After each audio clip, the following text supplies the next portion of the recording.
आपकी सारी इच्छा वहाँ पूरी होती है। वो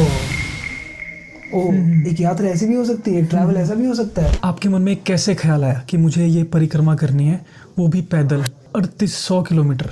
शिव जी ने दर्शन दिए हैं, नर्मदा जी ने दर्शन दिए हैं। ऐसे करके हमने 3 कंट्रीज 4 महीने तक घूमी है by spending just 40,000 rupees. Calling है, वो इतनी स्ट्रांग होती है, डर उसके सामने छोटा पड़ जाता है। शादी और रिलेशनशिप के प्रति आपके क्या विचार? पूजा करनी है ऐसी वाली नहीं, कर्म वाली, किसी की सेवा वाली, किसी की काम आ जाने वाली, किसी को बस खुश कर देने वाली, किसी की आत्मा को शांति दे देने वाली। तो इस नर्मदा परिक्रमा में आपको कोई फीमेल यात्री मिले? ट्रैवलर था और केदारनाथ यात्रा के बाद में एक यात्री बन गया। इन भाई ने 40,000 रुपये में साउथ ईस्ट एशिया की 3 कंट्रीज 4 महीने तक घूमी है। इन्होंने नर्मदा परिक्रमा भी करी है, लगभग 3,800 किलोमीटर ये पैदल चले हैं, वो भी नंगे पैर। इन्होंने केदारनाथ यात्रा भी करी है, ऋषिकेश से पैदल। ये भाई 8 साल से बिना जॉब के ट्रैवल कर रहे हैं। ये भाई लोअर मिडिल क्लास फैमिली से बिलोंग करते हैं। पता नहीं ये कैसे मैनेज कर रहे हैं, कैसे ये इतनी इंटरेस्टिंग लाइफ जी रहे हैं। चलिए अब इन्हीं से मिलते हैं। हेलो रघु भाई, कैसे हो आप? बढ़िया हूँ भाई, आप बताओ। बढ़िया, मैं भी ठीक हूँ। पहले तो आई एम वेरी ग्रेटफुल, मैं आपसे मिल रहा हूँ, आपसे बात करना चाहता हूँ। और काफ़ी लोग जानना चाहते हैं कि आप जो ये लाइफ जी रहे हो, 8 सालों से बिना जॉब के ट्रैवल कर रहे हो, आप फॉरेन भी जाते हो, आप परिक्रमा भी करते हो, आपके किस्से जानने हैं, है ना, एडवेंचर जानना है, स्केरी स्टोरी, सब कुछ जानना है। आज हम आपसे बहुत टाइम लेने वाले हैं। तो लेकिन पहले हम आपके थोड़े बचपन के बारे में जानते हैं। कहाँ आपका जन्म हुआ, आप कहाँ से हैं? तो मेरा जन्म जो है वो राजस्थान में एक बहुत ही रिमोट विलेज में हुआ, एक गांव, ऐसा गांव जहाँ पे जब मेरा जन्म हुआ था वहाँ पे एक भी पक्का मकान नहीं था, सारे ही झोपड़ियाँ बनी हुई थी, और ना ही वहाँ इलेक्ट्रिसिटी थी, ना ही वहाँ स्कूल था, और ना ही वहाँ कोई मेडिकल फैसिलिटीज़, डॉक्टर्स, हॉस्पिटल्स, कुछ नहीं, एकदम गाँव और राजस्थान की रेत, वहाँ जन्म हुआ। एंड मैं कह सकता हूँ प्राउडली कि मेरा जन्म बहुत ही नेचुरल वे में हुआ है। जैसे आज के टाइम में हम लोग हॉस्पिटल में जा कर के एंड देन सारी चीज़ें होती है, वैसे नहीं। मेरा गांव में एक झोपड़ी में जन्म हुआ, जहाँ पे जो गांव की जो दायां होती है, जिनको हम जापा करने वाली बोलते हैं, जापा मतलब डिलीवरी करने वाली, उनकी मदद से हुआ, एकदम नेचुरल वे में। ओके। सो आई फील कि I call my self very lucky कि मैं इस तरह से जन्मा हूँ, और मुझे बहुत अच्छा भी लगता है कि मैं इस नेचुरल वे से जन्मा हूँ। तो शायद मेरा इंक्लिनेशन लाइफ की तरफ भी काफ़ी नेचुरल ही रहा है। हाँ जी। कि मुझे मेरी ज़िंदगी एकदम नेचुरल वे में जीना, और ज़्यादा कॉम्प्लिकेशन में नहीं बल्कि सिंपल वे में जीने में ही मुझे अच्छा लगता है। सो आई थिंक वो जो बीज है ज़िंदगी का, कि ज़िंदगी नेचुरली भी जी सकते हैं, उसको ज़्यादा कॉम्प्लिकेट करने की ज़रूरत नहीं है। मतलब कहने का मतलब है कि एक जन्म पे आज बहुत सारी चीज़ें होती है। एक बच्चे को जन्म करने के लिए पहले से प्रिपरेशन होती है, पेरेंट्स को बहुत पहले से बहुत सारी चीज़ें दी जाती है, विटामिन, ये वो फलाना ढिमका। माइंडसेट भी जो होता है बहुत अलग होता है बच्चों को पैदा करने से पहले, और जब पैदा हो रहे हो उस टाइम से ही आप हर चीज़ का कैलकुलेशन कर रहे होते हो, हर चीज़ का ध्यान रख रहे होते हो। और जब जन्म होता है तो हॉस्पिटल में होता है, 5-7 डॉक्टरों के बीच में वहाँ पे, और फिर बच्चे जन्म होते ही फिर एकदम से उसको कोई दूसरे रूम में ले जा करके, ऐसे वो कुछ होता है क्लास वाला, तो सारे मेडिसिन, वैक्सीन, ये वो सब कुछ एकदम नेचुरल प्रोटेक्टिव वे में करते हैं आज के टाइम में। Which I am not saying is good और bad, all I am saying is कि मुझे इस तरह के, I am feel very lucky कि मेरा जन्म नेचुरल वे में हुआ है, एक घर में, एक बहुत ही कुदरती तरीके से। तो फिर उसके बाद स्कूलिंग कहाँ से हुई आपकी? गांव में जन्म होने के बाद में मेरे मम्मी पापा राजस्थान से महाराष्ट्र आ गए। हाँ जी। काम के सिलसिले में। हाँ जी। रोजी रोटी कमाने के लिए। नांदेड़ नाम का एक शहर है, डिस्ट्रिक्ट है, वहाँ पे मेरी स्कूलिंग हुई 12वीं तक। नॉर्मल सा स्कूल था, जिसको हम लोग कहने के लिए इंग्लिश मीडियम कहते थे, पर होती वहाँ पे बातें हिंदी में ही थी। और टीचर्स जो थे वो भी ऐसे ही थे जैसे नहीं होने चाहिए। काफ़ी हंस रहे, मतलब इस तरह का ही था। मतलब बकचोदी करते थे टीचर क्या? नहीं, टीचर तो बचौती नहीं करते थे, टीचर तो पढ़ाई करवाने की कोशिश करते थे अपने कैपेसिटी के हिसाब हाँ जी, से, हाँ जितना उनको आता था उतना। बकचोदी तो हम लोग करते थे, बच्चे जो थे अच्छा हम बहुत बकचोदी करते थे। ओके तो मेरा स्कूलिंग में अगर आप पूछोगे तो I was not a very sincere student, I was more of a मस्तीखोर। और मैंने क्लास में बहुत पनिशमेंट खाई है। I used to be the joker of the class, कि मैं अगर क्लास में हूँ तो टीचर का नाक में दम होना ही होना है, क्योंकि मैं हर बात में कुछ ना कुछ करते रहता था और मुझे कोई शर्म भी नहीं आती थी उस वक्त। बहुत मज़ा आता था। डरते नहीं थे आप टीचर से? डरना क्या, वही तो मेरा एंटरटेनमेंट था वही तो मेरा फ्यूल था कि अरे चलो मज़े करते हैं। वो लोग मुझे पनिशमेंट देते थे तो मैं उसको भी यूज़ करता था टू मेक फन। जैसे अगर मुझे क्लास में खड़ा कर देते तो वो तो उन्होंने मुझे स्टेज दे दिया एक तरह से। Now I am on the stage and everyone else is looking at me. तो मैं और ऐसी हरकतें करता था जिससे बच्चों का एंटरटेनमेंट हो जाए, मज़ा आ जाए उनको, और मेरे को बहुत मज़ा आता था ये सब कुछ करने में। सही है। पर हालांकि ये सारा होने के बावजूद मैं पढ़ाई में भी बहुत अच्छा था। ओके, मतलब मैं बोस्ट नहीं कर रहा हूँ, लेकिन मैं कर भी रहा हूँ कि मैं पढ़ाई भी करता था और मस्ती भी करता था। तो मैं टॉप 3 में आता था स्कूल में मेरे। क्या कोई स्पोर्ट्स खेलते थे आप स्कूल लाइफ में? हाँ, मुझे क्रिकेट बहुत पसंद था और मुझे खो खो भी बहुत पसंद था। सही। और मुझे चेस खेलना भी बहुत पसंद था। आपका फेवरेट क्रिकेट प्लेयर कोई? मेरा फेवरेट क्रिकेट प्लेयर मुझे मोहम्मद कैफ बहुत पसंद था। फील्डिंग अच्छी करता था और मैं बहुत अच्छा फील्डर था उन्हीं की वजह से। ऐसे बचपन में स्कूल डेज में थे तो आपके ड्रीम्स क्या थे? आपको क्या बनना था? ऐसा कुछ क्या था आपके मन में? मुझे ऑनेस्टली उस वक्त ना, मैं since I used to call myself as an entertainer of the class. I was the joker of the class. और I was good at sports. And I was funny, हंसी मजाक। एंड मेरे आसपास दोस्त लोग घूमते फिरते रहते थे, मतलब they wanted me around them. तो मुझे ऐसा लगता था कि, और मुझे मूवीज़ देखने का बहुत शौक था। तो जिस तरह से मैं मूवीज़ को देखता था, समझता था और डिकोड करता था, वैसे मेरे दोस्त लोग नहीं कर पाते थे। तो वो लोग मुझसे पूछते थे कि इसकी स्टोरी तुझे क्या समझ में आई। तो मुझे फिर उस स्टोरी को समझाने में मज़ा आता था कि कोई मैंने मूवी देखी और फिर उस मूवी को मैंने कैसे समझा, ये मैं उनको समझाता था और उनको वो अच्छा लगता था कि वो अच्छा ऐसा था क्या उसका, वो हमने तो ऐसे देखा ही नहीं। तो आई रियलाइज्ड कि अरे यार, I have a talent, a peculiar I for art और म्यूजिक और मूवीज ऐसे। क्योंकि मैं गाने भी बहुत जल्दी पिक कर लेता था। कोई गाने अगर आते थे तो मैं गाना शुरू कर देता था without any training and all. लेकिन बस बचपन की बात बता रहा हूँ। डांस भी जब होता था तो मैं डांस करना सीख कर लेता था खुद से। तो मुझे ये सारी चीज़ों की वजह से ऐसा लगता था कि I should become a actor. Okay. हाँ, कि भाई हीरो बनना है बड़ा होके। ओके, आप एक सिंगर भी हो, राइट?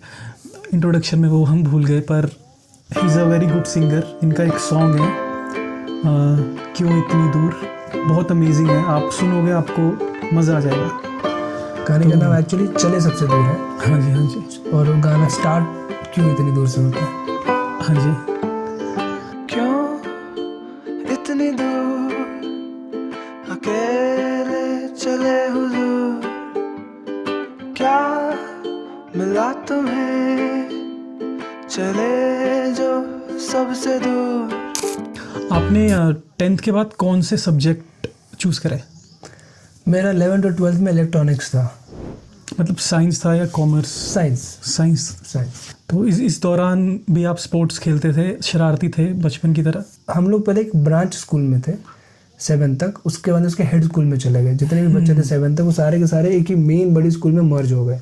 वहाँ मेरा थोड़ा सा पर्सनालिटी चेंज हो गया। मुझे समझ में आया कि अब मैं बहुत सारे अनजान लोगों के बीच में हूँ। मैं ऐसे लोगों के बीच में हूँ जिनके बारे में मुझे कुछ नहीं पता, और वो पैसे वाले लोग भी थे। उनकी पर्सनैलिटीज़ बहुत ही ज़्यादा इंटरेस्टिंग थी और मेरे से ज़्यादा बेटर थी।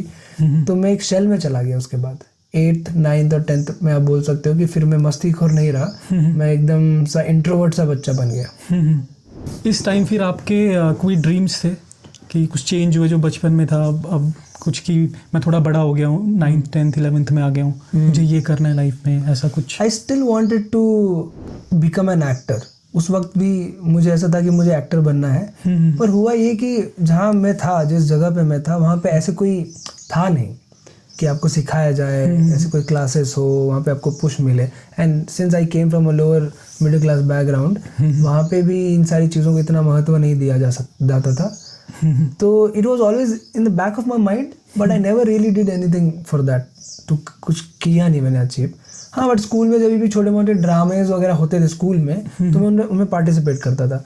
मैंने बहुत सारे नहीं, लेकिन हाँ एक ड्रामा मैंने खुद ने लिखा भी था और डायरेक्ट भी किया था, एक्ट भी किया था, और सारे लोगों को मिल करके मैंने वो ड्रामा बनाया था। तो that was a beautiful experience and I knew कि मेरे में स्टोरी टेलिंग है। मज़ा आता था उस वक्त। सही स्टोरी टेलिंग तो है आप में, ये मैं एग्री करता हूँ। मैं आपका कंटेंट देखता हूँ और काफ़ी मज़ा आता है मुझे। मैं एक्चुअली कनेक्ट भी करता हूँ उससे। So it's real and very good. Thank you. अब चलते हैं कॉलेज लाइफ में। आपने कहाँ से कॉलेज करा? और फिर मैं नांदेड़ से 12th के बाद में मैं आ गया पुणे।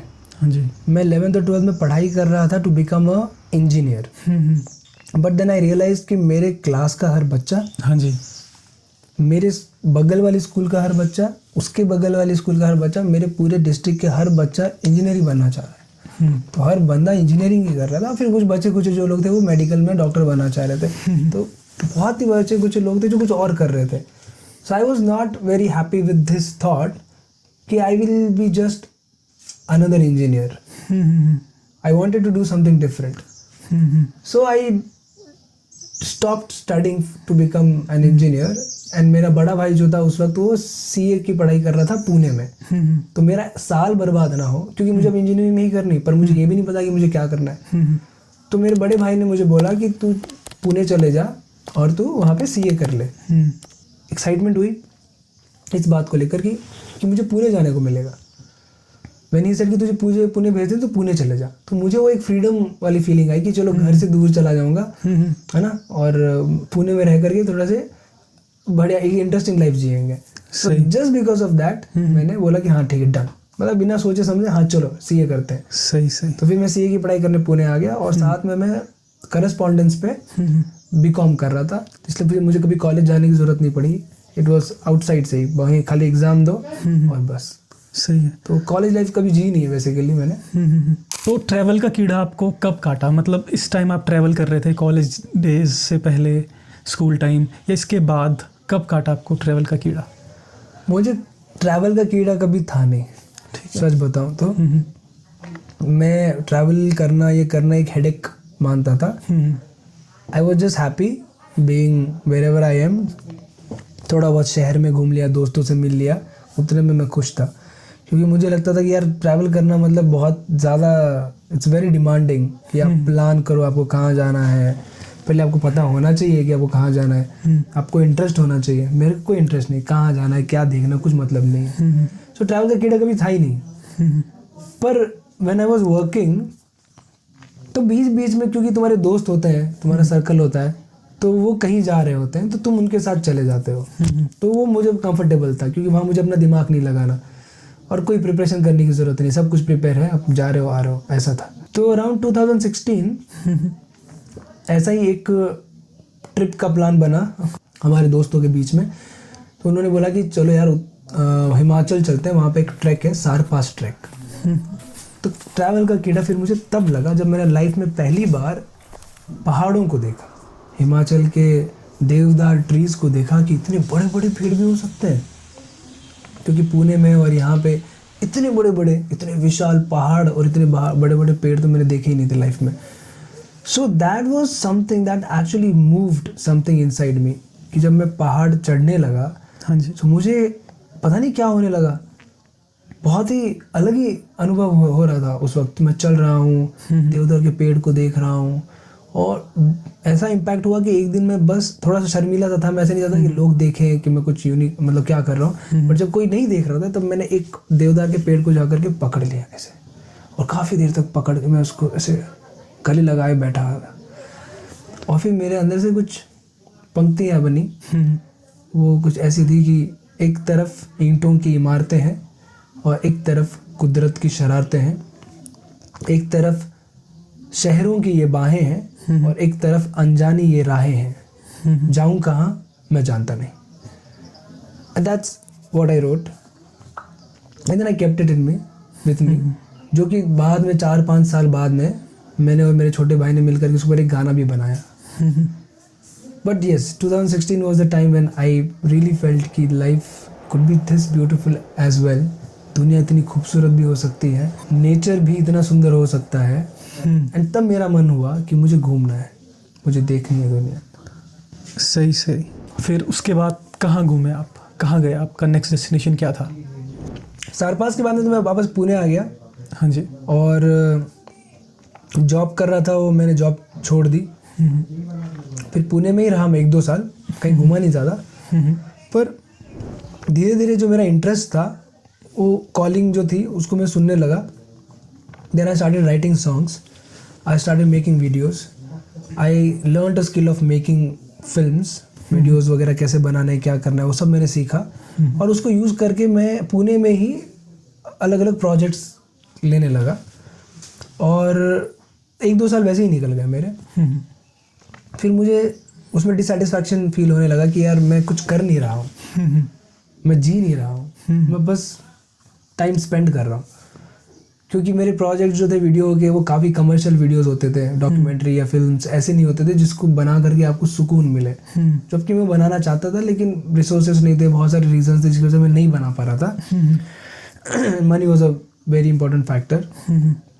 और फिर शहर में रहने के लिए, रेंट पे करने के लिए, खाना खाने के लिए, पानी के लिए, कपड़ों के लिए, ट्रांसपोर्ट, हर चीज़ के लिए पैसा लगता था। सही बात है। एंड वो फील्ड ऐसा था जिससे मुझे पैसा नहीं मिल रहा था इतना। और मैं उससे पहले सीए की ज़िंदगी और ये सब कुछ मैं छोड़ चुका था। And I did not want to go back to that life. And I was done with this film making also, because मुझे वो सही रास्ता मिल नहीं रहा था, को सेटिस्फेक्शन नहीं मिल रहा था। हाँ। तो वो भी मैंने फिर छोड़ा नहीं, फिर मैंने उसको यूज़ किया, दैट टैलेंट, टू ट्रैवल। मुझे पता चला कि आप वर्क एक्सचेंज में ट्रैवल कर सकते हो, कि आप किसी के लिए कुछ काम करो, कुछ भी, और उसके बदले में आपको स्टे एंड फूड मिल जाएगा। और इसको वॉलंटियरिंग बोलते हैं। और इसका एक प्लेटफॉर्म भी है, ऐसे कई सारे वेबसाइट्स हैं और ये यूरोप में काफ़ी प्रचलित है, लोग ऐसा कर रहे हैं और इंडिया में भी आजकल लोग कर रहे हैं। So that gave me a very good reason to stop living in the city, since I was anyways struggling money wise, कि जो मैं काम कर रहा हूँ उसमें पैसा नहीं मिल रहा है मुझे। तो मैंने सोचा कि this seems like a good idea and I wanted to go like leave this life. उसके बाद 2016 के बाद मेरे में वो एक हुआ कि ये क्या ज़िंदगी जी रहा हूँ मैं।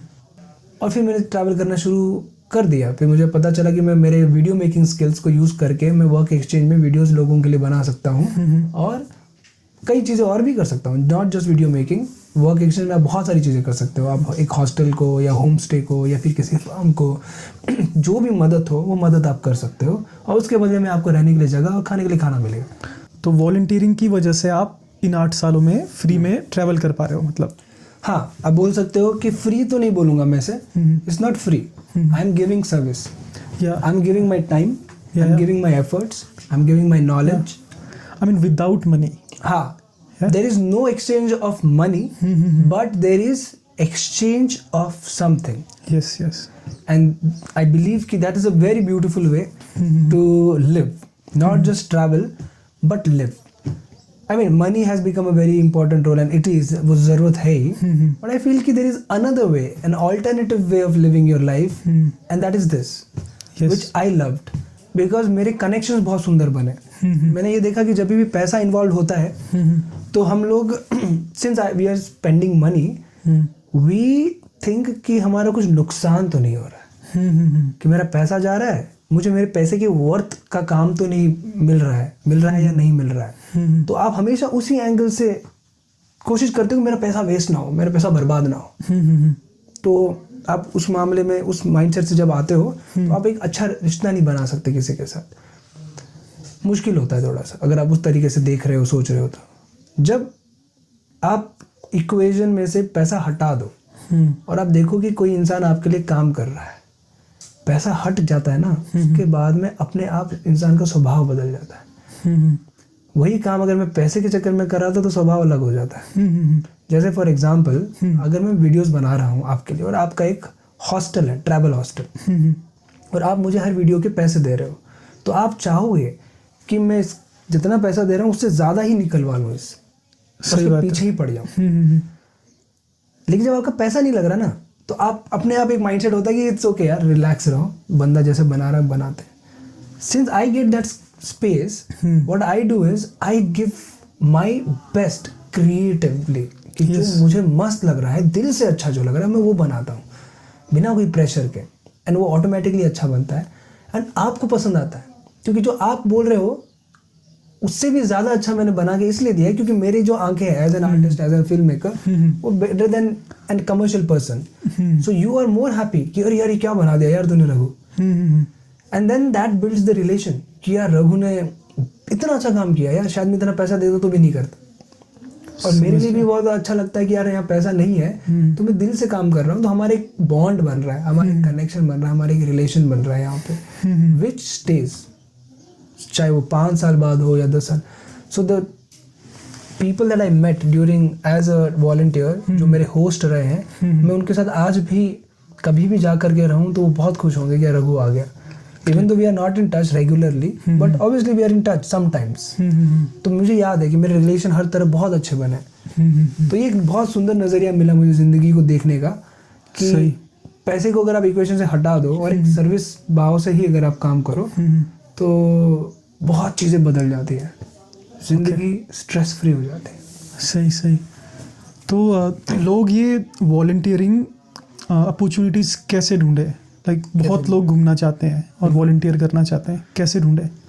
वॉलंटियरिंग शुरुआत में जब मैंने ट्रैवल करना शुरू किया था तो I was using some websites, some platforms, जैसे कि वर्कअवे है, वर्ल्ड बैकपैकर है, और अभी इंडिया के अंदर नए वेबसाइट्स आ चुके हैं जैसे वॉलंटियर यात्रा है.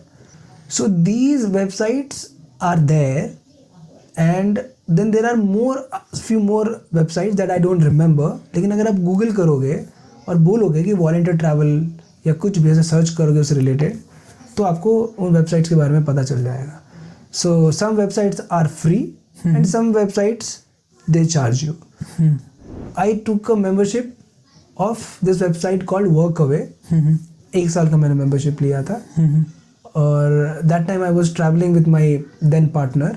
तो हम लोगों ने कपल मेंबरशिप लिया था अकाउंट, तो हमें थोड़ा सस्ता भी मिला वो, और हमने 1 साल उसको यूज़ करके आई थिंक वी पेड सम 2,000 और 3,000 रुपीज़ फॉर 1 ईयर, दोनों का मिला करके. Okay.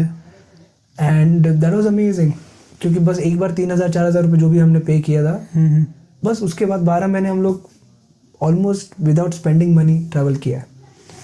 So like that, there are a lot of websites. Apart from that, if you don't want to do that, these days volunteering culture has become very known. पहले लोगों को इतना पता नहीं था, लोगों को फायदे भी नहीं पता था कि वॉलंटियरिंग से क्या क्या फायदे हो सकते हैं, ना तो ट्रैवलर्स को ना ही होस्ट को. मतलब क्यों वॉलंटियर क्यों होस्ट करें, हम होस्ट ऐसा सोचते थे, लेकिन अब उनको समझ में आता है कि बहुत फायदे होते हैं. तो नाउ इंडिया में lot of people, especially people who are into travel, they know कि volunteering नाम का एक चीज़ है. So now you don't have to use these websites. If you have a good presence on social media और आपका काम social media पे दिखता है, तो you can approach anyone. For let's say you want to go to Goa and you want to stay there, you want to live there for a long time. But if you find a place, you rent it out, you pay money and all, it can become little expensive. But अगर आप volunteering करके 1 महीना, 2 महीना, 3 महीना रह रहे हो, तो आप literally अगर आपके खर्चे नहीं हैं तो आप बिना 1 रुपया खर्चे किए रह रहे हो. क्योंकि मैंने किया था गोवा में, 3 महीने में रुका, मेरा 1 रुपया भी खर्च नहीं हुआ 3 महीने में. Until unless I wanted to spend. क्योंकि मुझे रहने के लिए जगह मिल गई थी, खाने के लिए खाना मिल गया था, और बहुत सारे दोस्त मिल गए थे. तो आप इन जगहों को कैसे ढूंढ सकते हो? Using your social media. You can just find these places, any place that you want to visit, drop them a message, DM करो, अपने बारे में बताओ कि मैं ये हूँ. जैसे फॉर एग्जांपल मैं रघुवीर हूँ, मैं एक ट्रैवलर हूँ, मैं ये काम जानता हूँ, ये मेरे स्किल्स हैं, और इसके अलावा भी अगर आप काम करवाना चाहते हो मुझसे, जो कि आपके काम में हो, हेल्प किसी भी तरह से मैं अगर मैं आपको हेल्प कर सकता हूँ तो मैं दिल से आपकी हेल्प करना चाहूँगा. तो are you looking for a volunteer? तो मुझे बताइए, अगर आपको ज़रूरत है तो मैं आपके पास आकर आपके साथ वॉलंटियर करना चाहूँगा. एक सिंपल तरीके से मैं आपको संक्षेप में बता दिया कि आप कैसे लोगों को अप्रोच कर सकते हो विदाउट वेबसाइट्स ऑल्सो. और आप रघु भाई का इंस्टाग्राम भी फॉलो कर सकते हो अगर नहीं कर रहे, क्योंकि वहाँ पर भी मैंने देखा है ये वॉलंटियर अपॉर्चुनिटीज़ शेयर करते रहते हैं। वॉलंटियरिंग के दौरान आपके जीवन में कैसे बदलाव आया? मैंने काफ़ी साल वॉलंटियर ट्रैवल किया है, वो मेरा लाइफस्टाइल बन गया। फिर मुझे समझ में आया कि अच्छा, ज़िंदगी ऐसे भी काटी जा सकती है, और सिर्फ काटी नहीं जा सकती बल्कि जी जा सकती है। और आपको पहले पैसा कमा कर फिर उस पैसे को यूज़ करके ट्रैवल कर कर ये सब की इसमें ज़रूरत नहीं है। आप डायरेक्टली जो एक्सपीरियंस करना चाहते हो आप डायरेक्टली एक्सपीरियंस कर सकते हो थ्रू वॉलंटियरिंग। तो मैं वॉलंटियर करते करते करते करते मुझे अपने इंटरेस्ट के बारे में पता चला, और मुझे नई चीज़ें पता चली। सबसे पहले तो ये, जब मैं शहर से बाहर निकला, ट्रैवल करने लगा, तब मुझे पता चला कि ये भी होता है, अच्छा ये भी होता है, अच्छा ऐसे भी होता है। बहुत कुछ सीखने को मिला। उसमें से एक चीज़ जो मुझे पता चली वो थी कि आप एक बहुत ही सिंपल नेचुरल मिट्टी का घर बनाकर रह सकते हो उसमें, जो कि हम लोग नॉर्मली गांव में, शहरों में आजकल नहीं देख रहे हैं। सीमेंट के घर देख रहे हैं ज़्यादा, और आप अपने हाथ से बना करके ऐसा घर में रह सकते हो। तो ये बात ने मुझे बहुत ज़्यादा इंट्रिग किया कि अरे क्या बात कर रहे हो, मैं अपने हाथ से अपना घर बना सकता हूँ। And I saw some places जब मैं ट्रैवल कर रहा था एज ए वॉलंटियर, और ऐसे घरों में रहा जिन्होंने बहुत सुंदर घर बना रखे थे। और मेरा इतने सुंदर घर भी हो सकते हैं मिट्टी के, हमने तो जो देखे थे वो तो एकदम बेसिक से होते थे। तो वहाँ भी मेरा बहुत इंटरेस्ट जागा, और फिर ट्रैवल करते करते फिर मेरा इंटरेस्ट जागने की वजह से मैं ऐसी जगहों पे गया जहाँ पे लोग मिट्टी के घर बना रहे हैं, ऐसी जगहों पे गया जहाँ पे मिट्टी के घर बनाए सिखाए जाते हैं। तो मैं उन जगहों पे जा कर के रहा, उनसे सीखा एज ए वॉलंटियर, उनके साथ काम करते हुए, रहते हुए, और फिर मैंने ये मिट्टी का घर बनाने का तरीका सीखा। और फिर अपने गांव में जाकर भी मैंने मिट्टी का घर बनाया, फिर लोगों के लिए भी बनाया। एक स्किल डेवलप करी जिसके बारे में मुझे पता भी नहीं था, जो कि सिर्फ ट्रैवल करने की वजह से मेरे साथ इंट्रोड्यूस हुई, और फिर मैं उसको आज जानता हूँ। मिट्टी के घर बनाना कैसे है वो मैं सीख चुका हूँ। ओके, मैंने सुना है मिट्टी के घर उतने मजबूत नहीं होते। डिपेंड्स कि आप कैसे घर बना रहे हो। मिट्टी का अगर पतला सा छोटा सा घर बना रहे हो इतनी सी दीवार का, तो मजबूत नहीं होगा। सच बात है, कोई भी लात मारेगा टूट जाएगा। लेकिन अगर आप उसकी दीवार 2-2 फीट की, 3-3 फीट की बना रहे हो, जो कि ट्रेडिशनली बनते थे, आप लद्दाख में चले जाओ, जितने भी पैलेसेस है वो इतने बड़े बड़े चौड़े चौड़े हैं। हाँ, सही आप अगर साउथ इंडिया में चले जाओ तो नॉर्मल घर जो होते हैं उनकी दीवार इतनी चौड़ी होती थी। मिट्टी के घर बहुत स्ट्रांग होते हैं, आपके बनाने के तरीके पे डिपेंड करता है कि आप कैसे बना रहे हो। वही आप देख लो कि ईंटों के मकान बना रहे हो, 9 इंच की दीवार है उसकी, कोई को तो 6 इंच की भी बनाता है। तो वो ज़्यादा मजबूत है क्या? वो भी मजबूत नहीं है, पर हमारे माइंड में है क्या, ये तो बहुत मजबूत है। वैसे तो आपने बहुत यात्राएं करी हैं, और अगर हम सबके बारे में पूछेंगे तो दिन बीत जाएंगे, लेकिन अभी मेरे मन में आ रहा है साउथ ईस्ट एशिया के बारे में। वहाँ आपने 3 कंट्रीज़ ट्रैवल करी हैं, कंबोडिया, म्यांमार और थाईलैंड। आप वहाँ के बारे में बताइए, वहाँ के लोगों के बारे में बताइए, वहाँ की थोड़ी जोग्राफ़ी के बारे में बताइए, and how it is. I mean, हम म्यांमार से शुरू कर सकते हैं। पहले तो मैं ये बताऊंगा कि म्यांमार हम पहुँचे कैसे। ठीक है। तो नॉर्मली लोग फ़्लाइट लेकर के म्यांमार, थाईलैंड, कंबोडिया जाते हैं। हाँ जी। मैंने बाय रोड पूरा ट्रैवल किया। इसके पीछे 2 रीज़न थे। एक तो पैसा कम लगेगा इसलिए, और दूसरा जो कार्बन एमिशन है वो कम होगा।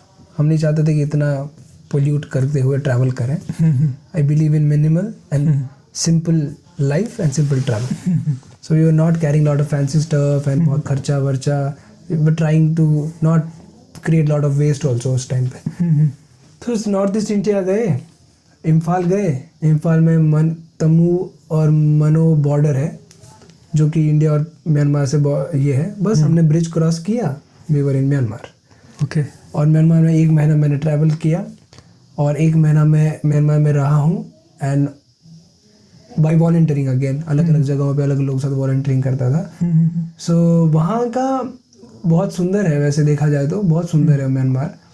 वहाँ पे भी जैसे हर जगह होता है वैसा ही है, जैसे कि शहर है बड़े बड़े 1-2, उसके अलावा जैसे नेचर है वैसे ही थे। और geographically I think it doesn't have lot of mountains, छोटे छोटे हिल्स हैं, महाराष्ट्र जैसे बोल सकते हो आप। ओके। हाँ, और they follow Buddhism mostly. And उनका खाने पीने का जो तरीका है बहुत ही अलग है हमसे। वो रोटी वोटी तो नहीं बनाते मोस्टली, वो लोग नूडल्स ही बनाते हैं। ठीक है। और उनका खाना बहुत ही पहले स्टार्टिंग में तो मुश्किल था खाना क्योंकि उसमें बहुत अलग अलग टेस्ट होते थे, लेकिन अच्छा इंटरेस्टिंग है। जब बाद में खाने लगे तो अच्छा लगने लगा।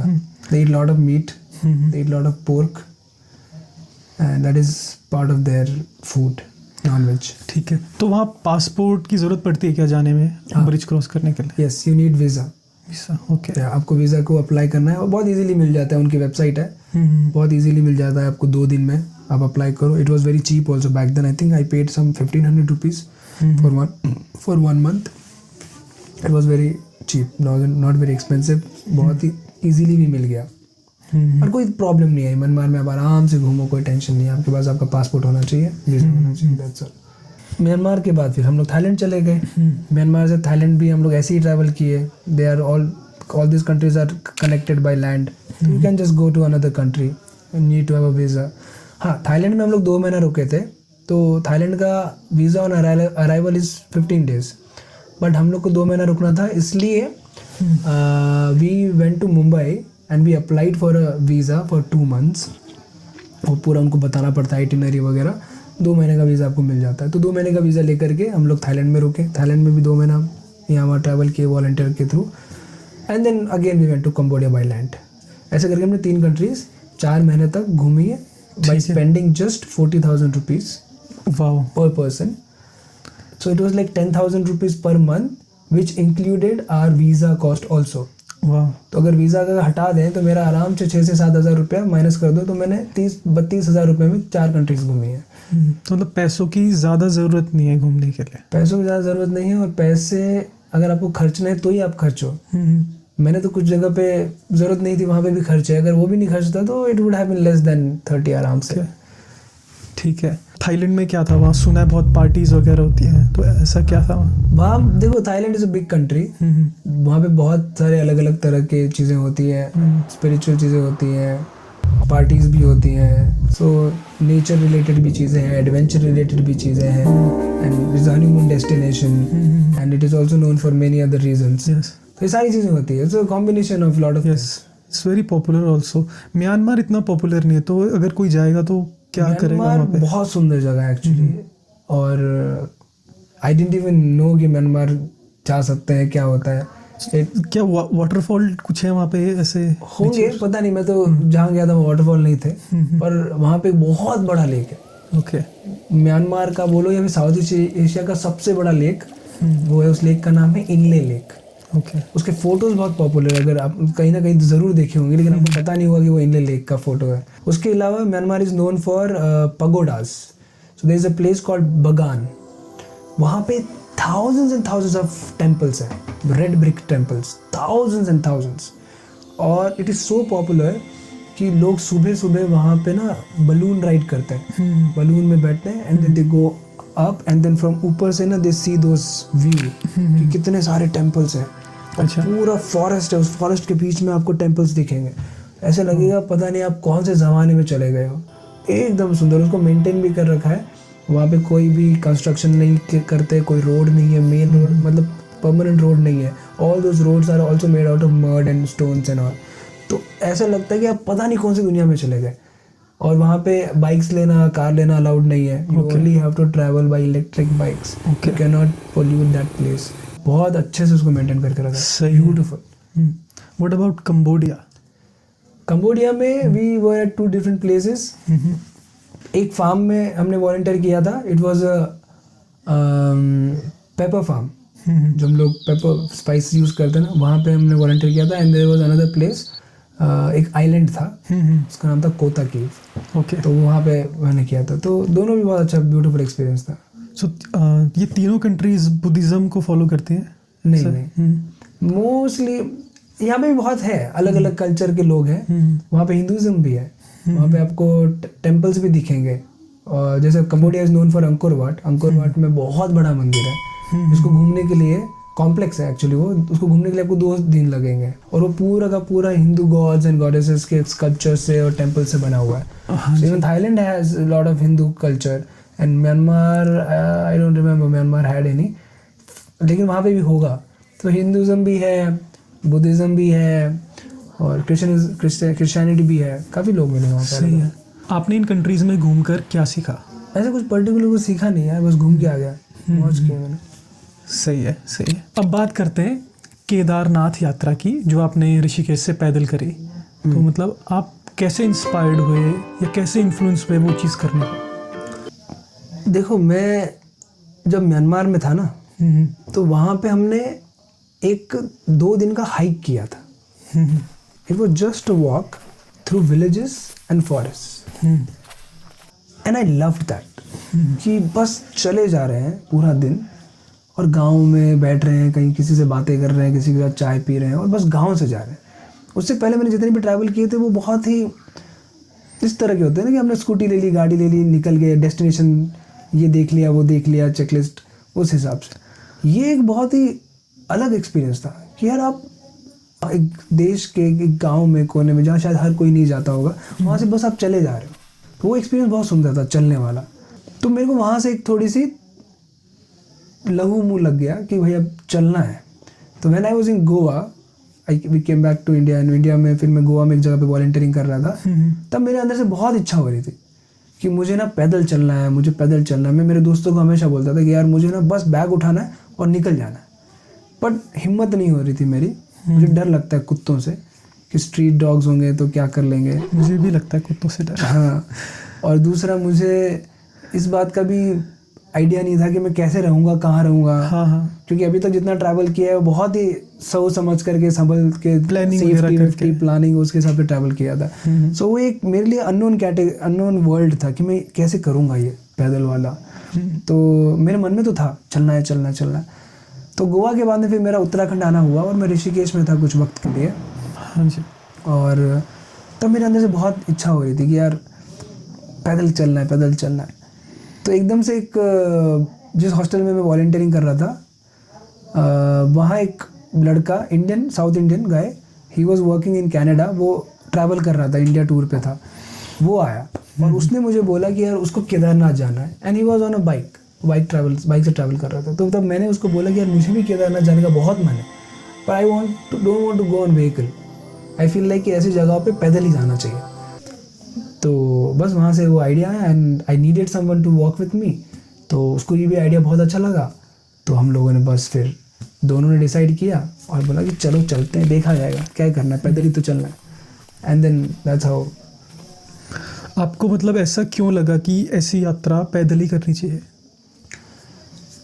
आई डोंट नो, ऐसे कोई खास स्पेसिफिक रीज़न नहीं था, पर मुझे ऐसा लगा कि यार एक यात्रा है ना, ये एक पिलग्रिमेज है। So if I have never been to like big temples and all, ऐसे मैं कभी भी इतना रिलीजियस ये नहीं था कि मुझे जाना ही जाना है। But I have always been a spiritual guy, कि मैं अपने आप से और चीज़ों को समझने की कोशिश ज़रूर करता था, बट मेरा रिलीजियस एंगल ज़्यादा नहीं रहा। पर मुझे ऐसा लगा कि अगर it's a yatra, if you call it Kedarnath yatra, then it is suppose to be a yatra, कि आप पैदल चलो, उसमें ऑथेंटिसिटी वहीं से आएगी, कुछ तो एक्सपीरियंस होगा और एक रीज़न भी है कि आप कहीं जा रहे हो। जब मैंने चलना शुरू किया, वो बस एक कॉलिंग था और मुझे नहीं पता क्यों था, क्या था। होता है कई बार अनप्लान्ड चीजें हो जाती है। हाँ, बस अंदर से लग रहा था। एक तो इच्छा ये थी कि पैदल चलना है, हमेशा मैंने बोला ना, मुझे चलना है, Starting से, चलना है। फिर केदारनाथ एक रीज़न मिल गया। तो मैं बोला यार पहाड़ों में चलेंगे, गाँव में से चलेंगे, कितना मज़ा आएगा। वो म्यांमार वाली बात याद आई। तो फिर वहाँ से फिर वो इच्छा हुई, एंड देन वहाँ से it kind of change my whole angle of travel. मैं बोलता हूँ कि उसके पहले मैं ट्रैवलर था और केदारनाथ यात्रा के बाद में एक यात्री बन गया, एक पिलग्रिम बन गया मैं। क्योंकि तब जो अनुभव मेरे साथ हुए, मैंने उसको प्रॉपर ब्लॉग सीरीज बनाया हुआ है कि क्यों मुझे वो इतना इम्पैक्ट किया। क्योंकि मैं जिस जगहों से गया, जिस मंदिरों में मैं रुका, कुछ साधु संतों के साथ, उनके साथ उठा बैठा, खाया पिया, उनकी झोपड़ी में, एकदम अविश्वसनीय एक्सपीरियंस कि मैंने कभी सोचा ही नहीं ज़िंदगी के अंदर ये ऐसा भी हो सकता है। अदरवाइज मैं गाड़ी लेकर निकल जाता, गौरीकुंड पहुंचता, ट्रैक करता, फिर कहीं कैंप वैम्प में रुकता या रूम में रुकता, नीचे आ जाता। पर जो 8 दिन की पैदल यात्रा थी, उस 8 दिन के अंदर जो चीज़ें हुई मेरे साथ, उसने मेरे ना चक्षु खोल दिए। मैंने बोला कि वो एक यात्रा ऐसी भी हो सकती है, एक ट्रैवल ऐसा भी हो सकता है, ये भी एक एंगल है। जैसे मुझे पता चला कि हमारे अंदर, हमारे संस्कृति में ऐसी यात्राओं का बहुत महत्व है। और जब आप ऐसी यात्रा करते हो, पैदल यात्राएं, तो जो लोग होते हैं वो आपको एक अलग नज़र से देखते हैं, अलग सम्मान से देखते हैं, और वो चाहते हैं कि वो आपकी मदद करें, और रास्ते अपने आप खुल जाते हैं। साधु संत का भी एक कर्तव्य है कि जब ऐसे कोई यात्री जा रहा है तो वो उनकी सेवा करे। वो ये मुझे सब कुछ पता नहीं था। मैं तो एक इस थॉट से आता था कि भाई कहीं रूम में रुक जाएंगे, कहीं को रुक जाएंगे, but slowly I got to know. गाँव वाले बोल रहे थे कि आप आगे जाइए, आगे एक साधु जी रहते हैं, वो कुटिया है, वो यात्रियों को सेवा देते हैं। मैंने बोला सेवा देते हैं, क्या देते हैं, मतलब सेवा, मतलब मुझे ये भी नहीं पता कि सेवा क्या होती है। तो बोला नहीं, आपको रखेंगे, आपको खाना वाना खिलाएंगे, आपकी सेवा करेंगे। बोला अच्छा, क्यों करेंगे, मेरी सेवा वो क्यों करेंगे? अरे नहीं, आप जाओ ऐसे ऐसे। तो मैं थोड़ा हेजिटेशन से वो सारी चीज़ें, बट देन आई एक्सपीरियंस कि this is also part of a culture. I had no idea about. तो वहाँ से मेरे एक नया दौर, एक नया दृष्टिकोण बना ट्रैवल को लेकर, कि ये तो थोड़े से घूमने वाली बातें हो गई कि आप जगह घूम रहे हो, यात्रा ऐसे होती है। हाँ, अगर, और ये होती है पिलग्रिम, ये होती है यात्रा जहाँ पे आप अपने आप से जुड़ते हो। ये जो बाकी वाले ट्रैवल्स होते हैं, वहाँ पे आप एक फन मोड में रहते हो, आप एक्सप्लोर कर रहे होते हो, मतलब स्पिरिचुअली भी एक्सप्लोर करते होंगे, आप अपने आप से भी जुड़ते होंगे उसमें। लेकिन इसमें आप सिर्फ जगह नहीं देख रहे हो, आप अपने आप को भी देख रहे हो। आप बाहर एक्सप्लोर नहीं कर रहे हो, आप अपने आप को भी एक्सप्लोर कर रहे हो। आप समहाउ अपने आप से जुड़ने लगते हो, अपने आप को कनेक्ट करने लगते हो, ज़िंदगी को एक अलग नज़रिए से देखने लगते हो। जैसे मेरा अनुभव है, मैं उस हिसाब से बता रहा हूँ। तो वहाँ मेरा एक थोड़ा सा नज़रिया बदल गया। फिर मैं एक फन एंड एक्सप्लोरर ट्रैवलर से एक थोड़ा सा सीरियस और स्पिरिचुअल ट्रैवलर बन गया शायद उसके बाद। सही, आप राही बन गए। सही, ये कहना सही होगा। राही तो मैं था पहले से। अच्छा, everything was a part of being Rahi only. Now इस राही की नई राह बन गई। अब आप नर्मदा परिक्रमा के बारे में बताओ। आपके मन में कैसे ख्याल आया कि मुझे ये परिक्रमा करनी है, वो भी पैदल, वो भी 3800 किलोमीटर? नर्मदा परिक्रमा के बारे में मुझे एक व्यक्ति ने बताया था, जब मैं ऐसे ही बस में बैठकर ट्रैवल कर रहा था। बस में बैठा हुआ था और मैं ऐसे ही जो नॉर्मल एज ए ट्रैवलर तुम कपड़े पहनते हो, तो he saw me and he was like कि थोड़ा सा अलग लग रहा है बंदा, दाढ़ी वाड़ी बड़ी हुई है ऐसे वैसे। तो उसने मेरे से बात करना शुरू किया। उसने पूछा कि क्या करते हो, कौन हो? तो मैं बता था फिलहाल तो मैं घूम रहा हूँ, ट्रैवल कर रहा हूँ। तो उन्होंने बोला कि अच्छा तुम्हें घूमना पसंद है? बोला हाँ। तो फिर एक काम करो, आप ना नर्मदा परिक्रमा करो। तो फिर वहाँ से मुझे नर्मदा परिक्रमा के बारे में पता चला। उन्होंने थोड़ा सा मुझे बताया कि नर्मदा परिक्रमा में आप नर्मदा जी की एक पूरी चक्कर लगाते हो, आप उसकी एक प्रदक्षिणा करते हो। तो फिर बोला फिर खाना पीना रहना कैसे होता है? तो उन्होंने बोला कि खाने पीने के लिए फिर आपको गांव में मांगना होता है, और रहने के लिए फिर आप मंदिरों में, आश्रमों में रुकते हो। बोले यार ये तो बहुत ही इंटरेस्टिंग लग रहा है, कुछ लाइफ में एक बार तो करेंगे। And then I thought about this in 2020 या 2021। Okay, even before I did my Kedarnath yatra. तो मेरे को तब उसके बारे में पता चला था। जब केदारनाथ यात्रा हो गई तब मेरे अंदर एक इच्छा हो गई कि जब 8 दिन चल करके इतना अच्छा लगा मुझे, मैं अपने आप से इतना ज़्यादा जुड़ा सिर्फ 8 दिन पैदल चलने से, तो अगर मैं हफ्तों और महीनों चलूँगा तब कैसा लगेगा, तब क्या अनुभव होगा। एंड देन इन 2023 कुछ ऐसे इंसानों से, ऐसे लोगों से मुलाकात हुई जो कि नर्मदा परिक्रमा करना चाहते थे, और फिर हम 2-3 लोग जो थे, हम लोगों ने नर्मदा परिक्रमा करना शुरू किया 2023 से।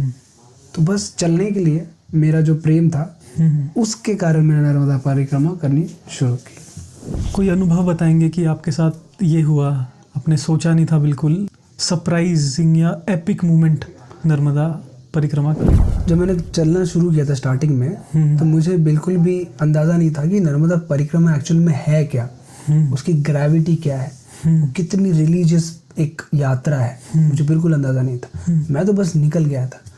लेकिन जब मैं गांव से गांव चलने लगा, लोगों से बातचीत होने लगी, साधु संतों से बातचीत होने लगी, तब मुझे जो बातें सुनी मैंने परिक्रमा के बारे में, श्रद्धा उनकी जो थी उसके बारे में पता चला कि जो परिक्रमावासी होते हैं वो कितनी कठिन परिक्रमा करते हैं।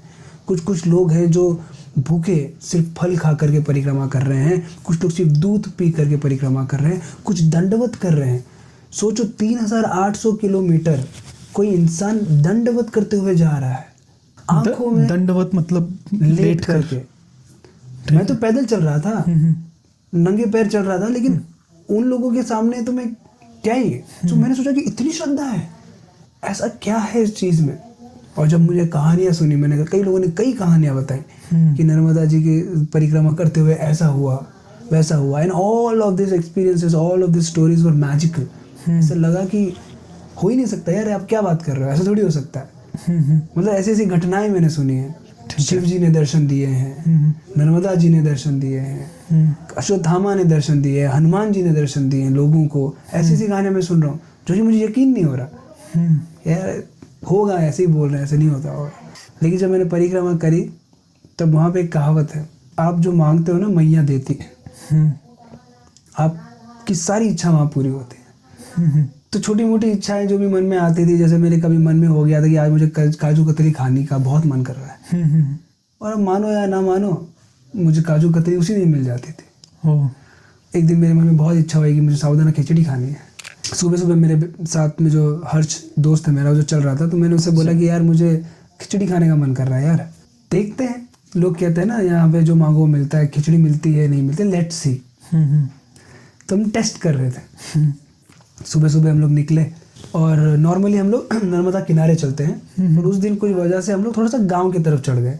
तो हम लोग एक घर के सामने से जा रहे थे, तो एक घर में से एक आदमी भागते हुए आया, और उन सज्जन ने कहा कि बाबा जी आइए, यहाँ पे आप थोड़ा सा भोजन प्रसादी कर लीजिए, आज हमारे घर में पूजा हुई है, नया घर है तो उसकी पूजा हुई है, आप आइए ये कर लीजिए। तो हम लोग थोड़ा सा रश में थे, तो हमने बोला कि नहीं महाराज जी, हमने अभी बस पाया ही है सब कुछ, भोजन वोजन हो चुका है हमारा, अभी कोई इच्छा नहीं है। नहीं प्लीज़ आप आइए, अगर आप आएंगे तो बहुत अच्छा रहेगा। चलो रिक्वेस्ट किया उन्होंने, तो हम लोग जा कर के बैठ गए। तो उन्होंने पहले पानी पिलाया, फिर उन्होंने कुछ थोड़ा सा इधर उधर का कुछ स्नैक था वो खिलाया, फिर तो उन्होंने फल खिलाए। फिर बोला चलो महाराज जी हम लोग चलते हैं। तो उन्होंने बोला नहीं अभी और एक आना बाकी है। फिर थोड़ी देर में देखा तो उन्होंने प्लेट में साबूदाना खिचड़ी ला करके हमारे सामने परोस दी। क्या बात है। और मैं हर्ष के पास देख रहा हूँ, और हर्ष मेरे पास देख रहा है कि अरे यार थोड़ी देर पहले हम लोग यही बात कर रहे थे ना सुबह कि साबूदाना खिचड़ी खा रहे हैं, और देखते हैं मैया खिलाती है कि नहीं खिलाती है। So we were just looking at sabudana khichdi and we were like mind blown कि यार कैसे हो सकता है ये। And that was just the start of it.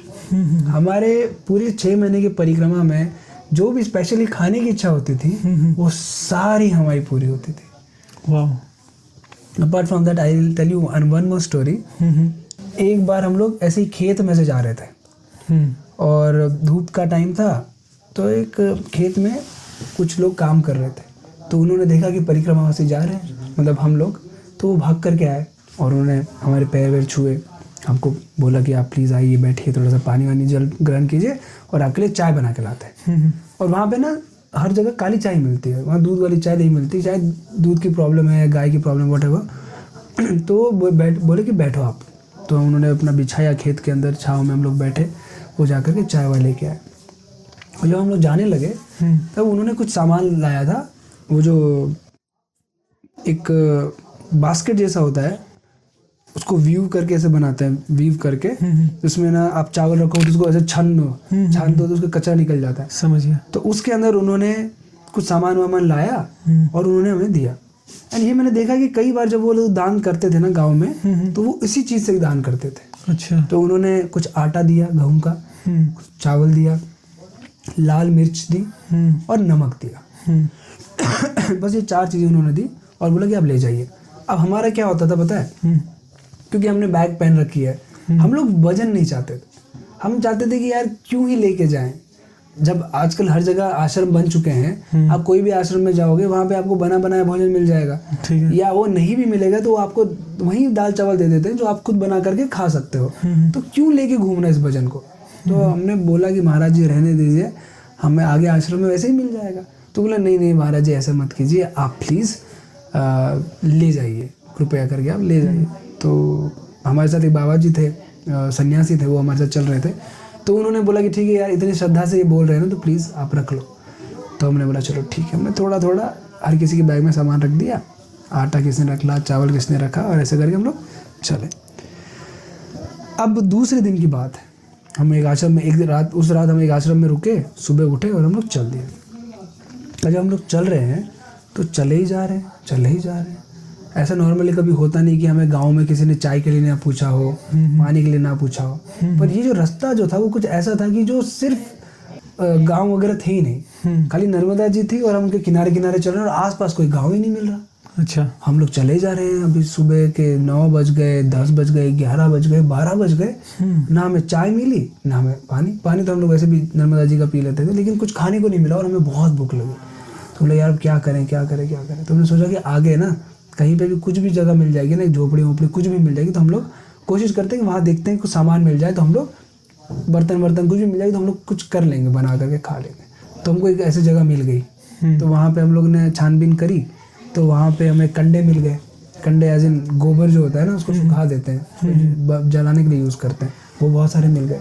हमें एक बाल्टी मिल गई, तो हमने नर्मदा जी से पानी लेके आया, उन कंडों को जलाया। हमारे पास अपनी खुद की प्लेटें होती थी खाना खाने के लिए। उस प्लेट में हमने आटा डाला, जो उन्होंने आटा हमें एक दिन पहले दिया था। उस आटे को हमने बना करके मल के फिर हमने ये बना दी, रोटी नहीं, बाटी बना दी। और जो हमने गोबर को जलाया था उसमें हमने उनको सेका, हमने बाटी बना ली। अब हमने सोचा बाटी तो बन गई, लेकिन बाटी कच्ची कैसे खाएं, मतलब सिर्फ बाटी कैसे खाएं, कोई सब्जी कुछ तो मिले। तो फिर हमारे साथ जो कमलेश बाबा जी थे, उन्होंने बोला कि वो मिर्ची निकालो। सारी मिर्चियों को तोड़ा और उसके बाद में फिर उन्होंने नमक, जो उन्होंने हमें नमक भी दिया था, उसने नमक डाल दिया और उस पर पानी डाल दिया और बोला कि अब इसको खाओ। और अब यकीन नहीं मानोगे, that was one of the most tastiest meal that we had during Narmada parikrama, plus that we had ever in our life. इतना टेस्टी कुछ नहीं था, बस वो गरम बाटी और वो लाल मिर्च नमक के साथ और पानी के साथ हम लोग उसमें डुबा के खा रहे थे। और हम लोग खाए जाए, हम लोग अरे वाह यार क्या बात। तो उस वक्त हम लोग बैठ के वो खा रहे थे ना, तो हम लोग सोच रहे थे कि अरे सोचो कि अगर कल हम लोग ने ये आटा और चावल नहीं लिया होता तो आज हम लोग क्या खा रहे होते, कुछ नहीं खा रहे होते। और इससे पहले कभी ऐसा नहीं हुआ था कि हमें आश्रम नहीं मिले या गांव नहीं मिले। एक दिन पहले उस व्यक्ति का हमसे मिलना और उसको हम ये देना, और दूसरे दिन फिर हम ऐसे भूखे मर रहे हैं और फिर वही चीज़ को हमारा यूज़ करके खाना। फिर हम लोग शाम को 7 बजे जिस आश्रम में पहुँचे तब हमने खाना खाया। सोचो अगर उन्होंने ये नहीं दिया होता तो हम पूरा दिन भूखे नहीं रहते। तो ऐसे इंसिडेंसेस बहुत होते थे कि जब जिस चीज़ की जो ज़रूरत होती थी ना, वो हमें नहीं पता कि हमें ज़रूरत पड़ सकती है आगे, बिकॉज हमें रास्ते थोड़ी पता है, लेकिन उस ज़रूरत का प्रबंध ऑलरेडी हो जाता था। कई बार ऐसा होता था। ठीक है, तो जैसे आपने केदारनाथ पैदल यात्रा करी, नर्मदा परिक्रमा करी, वो भी पैदल करी, तो जब ये करने से पहले आपको डर नहीं लगता कि मैं कुछ ऐसी चीज़ कर रहा हूँ, मतलब वर्ल्ड इतना अनसर्टेन है, कुछ भी हो सकता है, ऐसे ख्याल आपको आते नहीं है? आते हैं। मुझे लगता है डर, और मेरे अंदर डाउट्स भी बहुत आते हैं।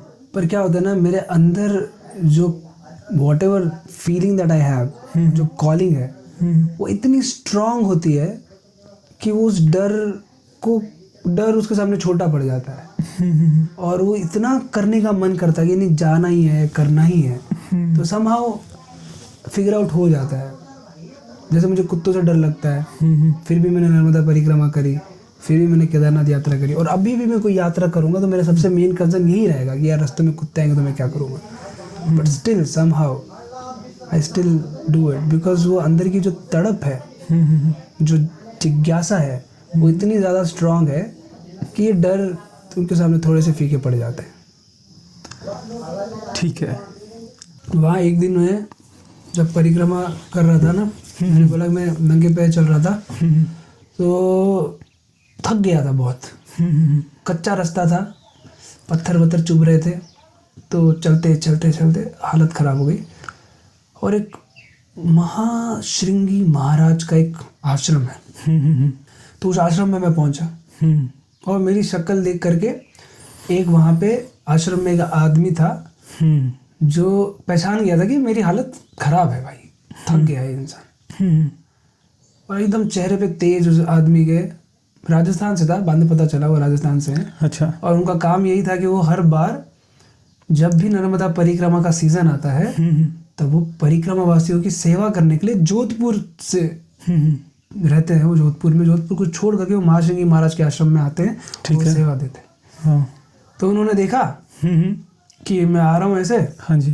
तो भाग करके आए और बुलाओ महाराज, बैठो बैठो बैठो। मेरा बैग वैग निकलवा के रखवाया नीचे, और बोला आसन लगाओ और आपके पैर मेरे यहाँ रखो, आप गोद में रखो। मैंने आओ दिखाना ताओ, मैंने ये नहीं पूछा कि क्या करना है, हाँ भाई जो भी है, पैर रख दिया मैंने गोद में, और उन्होंने मेरा पैर दबाना शुरू किया। और मेरे पैर धुले हुए भी नहीं थे, मेले थे, क्योंकि अब नंगे पैर चल रहे थे। नंगे पैर चल रहे। तो वो बंदे ने एक सेकंड भी संकोच नहीं किया कि मेरे पैर में कीचड़ लगा होगा, मिट्टी लगी होगी, गोबर लगा होगा, पता नहीं क्या गंदगी लगी होगी। He just started pressing my legs ऐसे जोर जोर से दोबारा, और मैं ऐसे ओह आनंद, मतलब इतना सुकून मिला, इतनी मेरी आत्मा को शांति मिली कि मेरे आत्मा ने उनको बहुत बहुत आशीर्वाद दिए होंगे 100%। और मैंने उस वक्त ये नहीं सोचा कि यार मेरे से बड़े हैं, कैसे मैं उनसे पैर दबाऊं। मेरे को बस इतना पता था कि उस वक्त मुझे अच्छा लग रहा है और मुझे बहुत अच्छा लग रहा है, और वो देख करके उनको ज़्यादा अच्छा लग रहा था। And he just started talking, बहुत बातें कर रहे थे, बहुत ऐसे उनको लग ही नहीं रहा था कि वो कुछ छोटा काम कर रहे हो। कहने का तात्पर्य ये है कि उन इंसान को ये बात का भान नहीं था कि मैं किसी के पैर दबा रहा हूँ, जबकि पैर दबाना, किसी के पैर को छूना हमारे अंदर, इंसान के अंदर एक ईगो को झुंझला देता है कि हाँ, पागल है क्या। मैंने ये सुना है कि जैसे ना हम किसी के पैर छूते हैं तो हम ये बेसिकली ये दर्शा रहे हैं कि my ego is equal to your feet, ऐसा कुछ मैंने सुना था। तो मतलब अपना वो पूरा अहंकार खत्म करके पैरों का वगैरह, तो बहुत बड़ी बात है वहां तक पहुंच पाना। समझ रहे हो कि वहां तक सच में पहुंच पाना। सोचना अलग बात होती है। मैंने बोला ना, नॉलेज, इंटेलेक्चुअलाइजेशन, ये सारी अलग है। हाँ। पर एक्चुअल में वो कर पाना यार, एक्चुअल में किसी के पैर को पकड़ करके अपने गोद में रख के दबा पाना, और उसमें एक क्षण का भी झिझक ना आना, वहां पहुंच पाना एक बहुत बड़ी सिद्धि है मेरे हिसाब से। तो वो आपने लिटरली अपने ईगो को, आपने अपने जो भी पढ़ाई लिखाई, जो भी आपने अपने आप को बना के रखा था दिमाग में, आपने उससे परे जा करके ना, हाँ जी, एक जगह बनाई है अपने अंदर, जिसके अंदर आपको शांति का अनुभव होता है।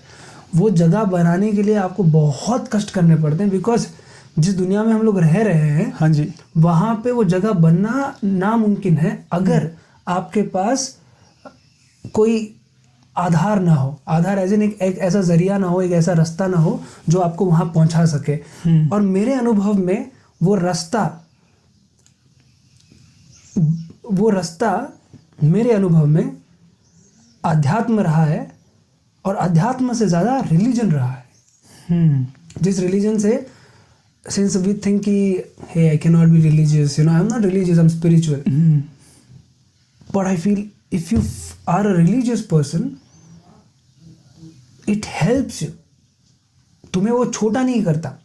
हमें ऐसा लगता है कि मैं रिलीजियस हूँ तो लोग मुझे क्या सोचेंगे, मतलब मैं तो ऐसा सोचता था कि अगर मैं बोलूँ कि मैं रिलीजियस हूँ तो लोग मेरे बारे में क्या सोचेंगे, कि भाई मैं मंदिर में जाकर के अगर हाथ भी जोड़ रहा हूँ तो मैं एक स्टाइल से हाथ जोड़ूंगा, मैं पूरा दंडवत नहीं करूँगा, मैं ऐसे करूँगा भगवान, हाँ ठीक है, मैं छोटा सा टीका लगा हाँ, छोटा टीका लगा रहा हूँ भगवान, पूरी तरह से नहीं घुसूंगा। अंदर है शायद, लेकिन लोग क्या कहेंगे, अरे मॉडर्न लड़का है, रघु पढ़ा लिखा बंदा है, ये कैसे ऐसे कर रहा है। तो मुझे ऐसा लगता है कि वो जो जगह बनाई है ना, वो जगह कहीं ना आपको हेल्प करती है। To reach there you have to follow some practices, and religion gives you those practice. Don't become a कट्टर रिलीजन कि आप अंधे हो गए हो, कि जो बोल दिया वो ऐसा, फिर उसके चक्कर में आप लड़ रहे हो, मर रहे हो। वो मत करो, क्योंकि सद्बुद्धि भी बहुत इंपॉर्टेंट चीज़ है। आपका खुद का सेल्फ अवेयरनेस भी बहुत इंपॉर्टेंट है। हाँ जी, आपका खुद का नॉलेज, आपका खुद का ज्ञान भी बहुत इंपॉर्टेंट है। कि अंधे मत बनो कि भाई अंधे ही हो गए बस रिलीजन में, ऐसे नहीं। रिलीजन एक बहुत ही सुंदर प्रैक्टिस है, हाँ जी, कि which can give you awareness, which can give you a path, which can give you a path to walk on. आप उस प्रैक्टिसेस को अगर करते रहोगे, but with full awareness, then it will lead you to that place where you can actually hold someone's feet and not feel bad about it, not feel little in front of that person. In fact, you feel amazing कि यार मैं पैर दबा रहा हूँ किसी के, और तुम्हें एक क्षण में ऐसा नहीं लग रहा कि यार मैं पैर दबा रहा हूँ किसी के, तुम्हें अच्छा लग रहा है कि मैं किसी की काम ही आ रहा हूँ। और वो जो भाव है ना, वो इंसान ही समझ पा रहा था जो पैर दबा रहा था।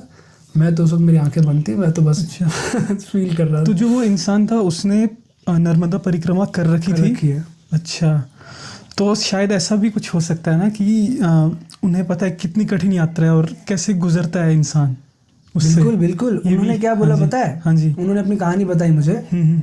उन्होंने अपने पास्ट के बारे में जिक्र नहीं किया। हाँ जी। मतलब मटेरियलिस्टिक वर्ल्ड, ये जो वर्ल्ड है, I don't know what to call this world, but basically ये जो दुनिया है उसके अंदर उन्होंने क्या किया है, क्या एजुकेशन लिया है, क्या करियर था, कैसे पैसे कमाए, उन्होंने उसके बारे में कुछ बात नहीं करी। उन्होंने लेकिन अपने अध्यात्म की दुनिया के बारे में बात करी थी। ही वाज लाइक कि पहले मैं बहुत ईगोइस्टिक था, मैं साधना करता था, तंत्र साधना। तंत्र साधना में क्या होता है ना कि you achieve something, you get from point A to point B, from level 1 to level 10 अपनी मेहनत के बलबूते पर।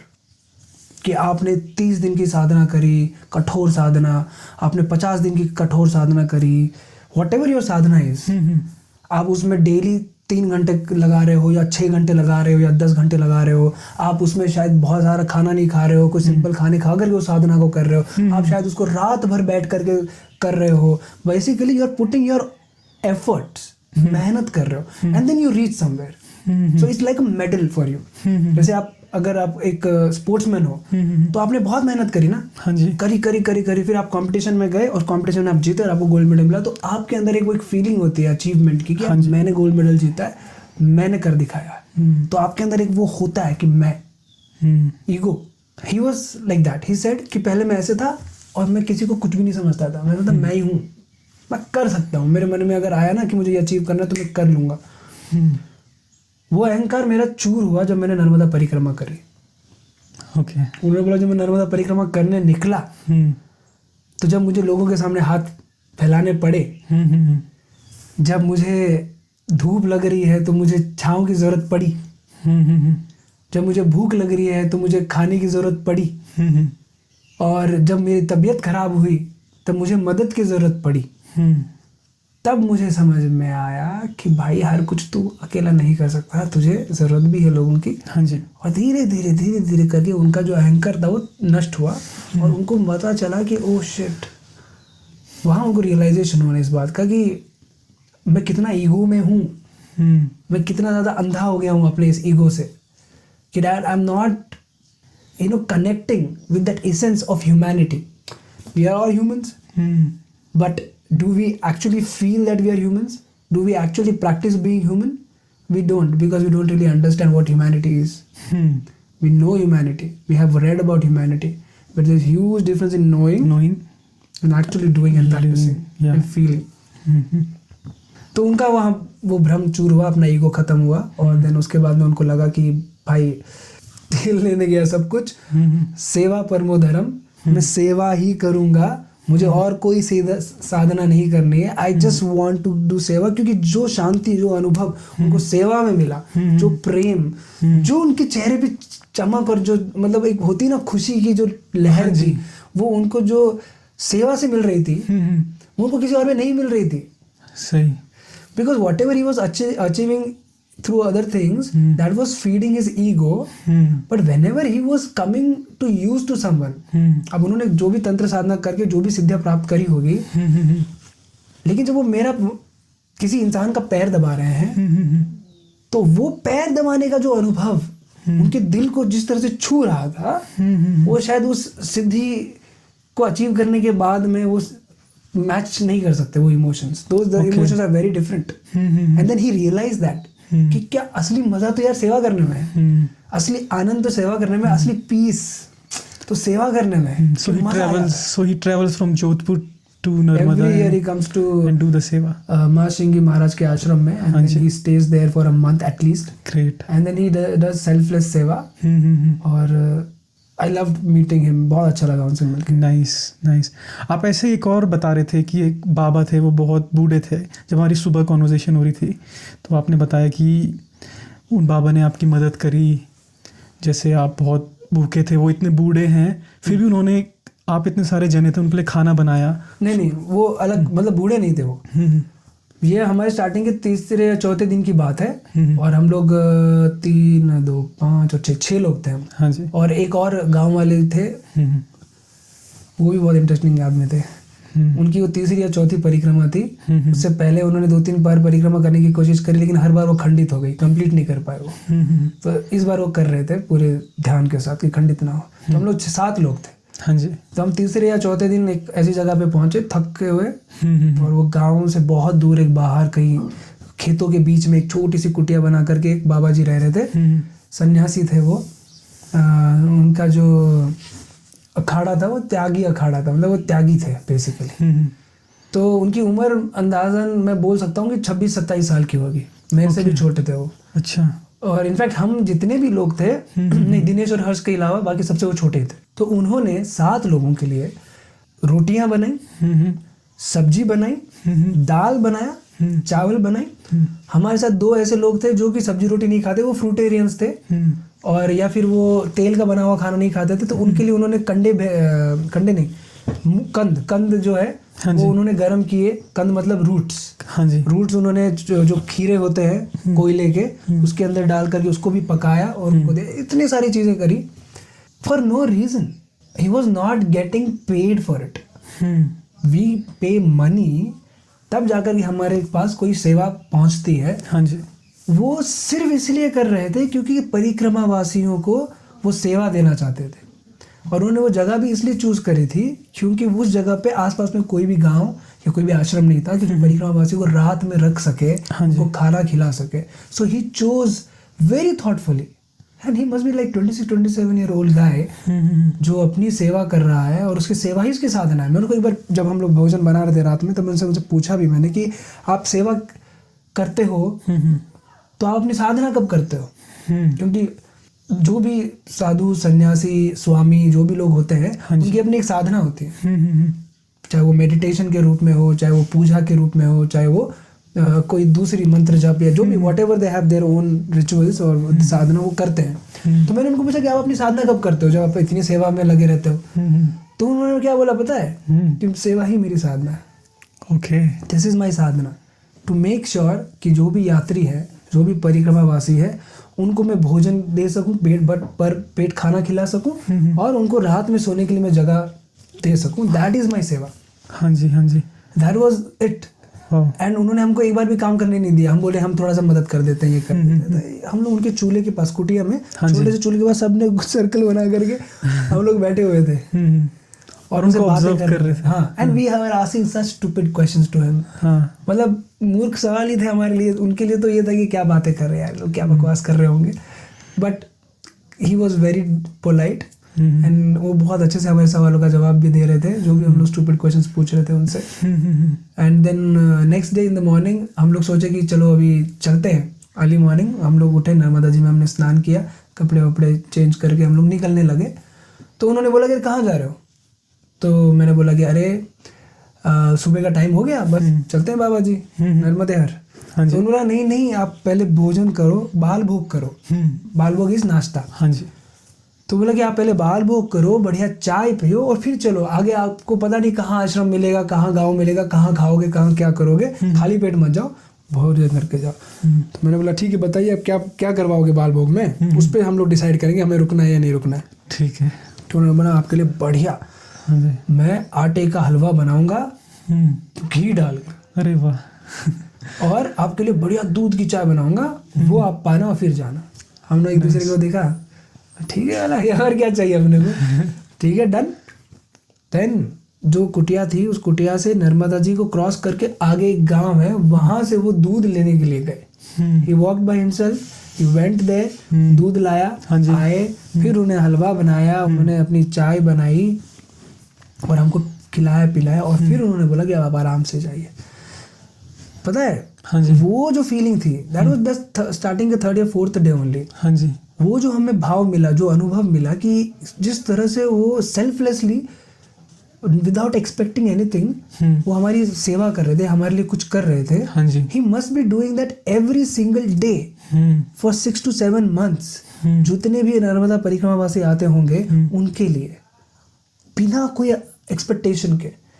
क्योंकि उस बात को आज इतना समय हो गया है, हमने कभी उनसे बात नहीं करी, ना वो हमसे कोई बात, ना वो कुछ चाह रहे थे हमसे, ना हम उनको दे पाते कुछ. तो उनके पास रोज कितने परिक्रमा से आते होंगे, रोज वो उनकी कितनी सेवा कर रहे होंगे. तो सोचने वाली बात है कि ये क्यों कर रहे होंगे, why. And yet he was happy, yet he was okay, he had no complaints.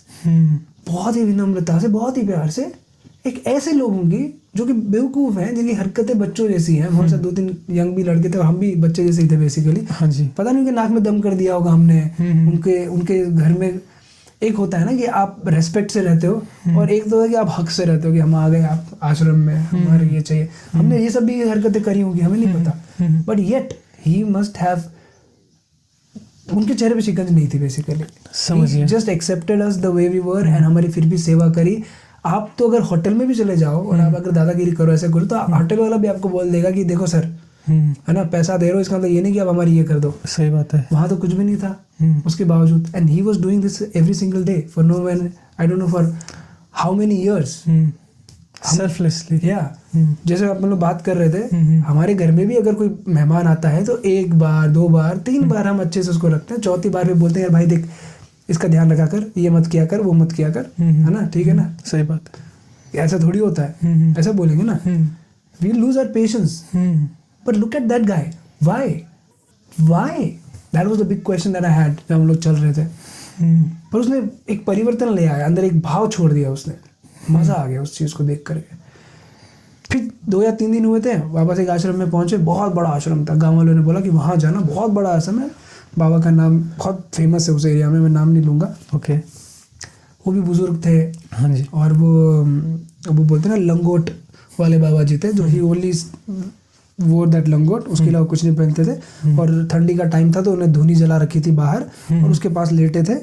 और बहुत बड़ा आश्रम था. जैसे ही हम अंदर गए तो चप्पल पहन के हम अंदर जा रहे थे. वी डिडंट नो कि चप्पल बाहर छोड़नी है गेट के. तो हम लोग अंदर गए तो एकदम से चिल्लाने की आवाज आई कि अरे कौन है, क्या है, तुम्हें पता नहीं अंदर आश्रम में तो चप्पल पहन के नहीं आना होता है.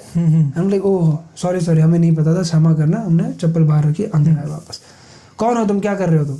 बोला परिक्रमा वासी महाराज जी, किसी ने बताया कि आश्रम में, तो इस आश्रम में हम हमारा आज रात अगर आप चाहो तो विश्राम करना चाहेंगे, भोजन मिल जाएगा तो अच्छा रहेगा. हाँ जी. तो ठीक है, जाओ वहाँ वो मंदिर के पीछे अपना आसन लगा लो और अपना रखो, भोजन के टाइम आपको बता दिया जाएगा. ठीक है. एंड देन ठंडी का टाइम था तो हम लोग आकर के उनके धोनी के पास बैठ गए. धोनी के पास बैठे तो धोनी के पास वो बाबा जी और उनके 2-3 चेले वो बातें कर रहे थे. अच्छा. The conversation that they were having among themselves was very worldly. I don't know if I should be judging them or not, but जो मेरा direct experience था वो मैं बता रहा हूँ.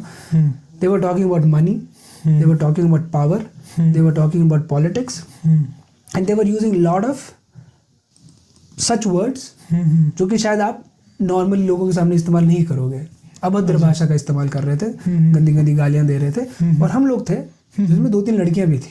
Okay. And he was not worried about all those things. And गंदी बातें, गालियां वाले चल रही थी. एंड इट मेड अनकंफर्टेबल हमको, but I was still there to listen. And he never bothered to ask कि हम कौन है, कहाँ से हैं, क्या है, कुछ भी नहीं. He just did. एंड और भी परिक्रमावासी आए, लोगों के साथ भी कोई ले रहते नहीं. He just felt very disconnected, very disrespectful.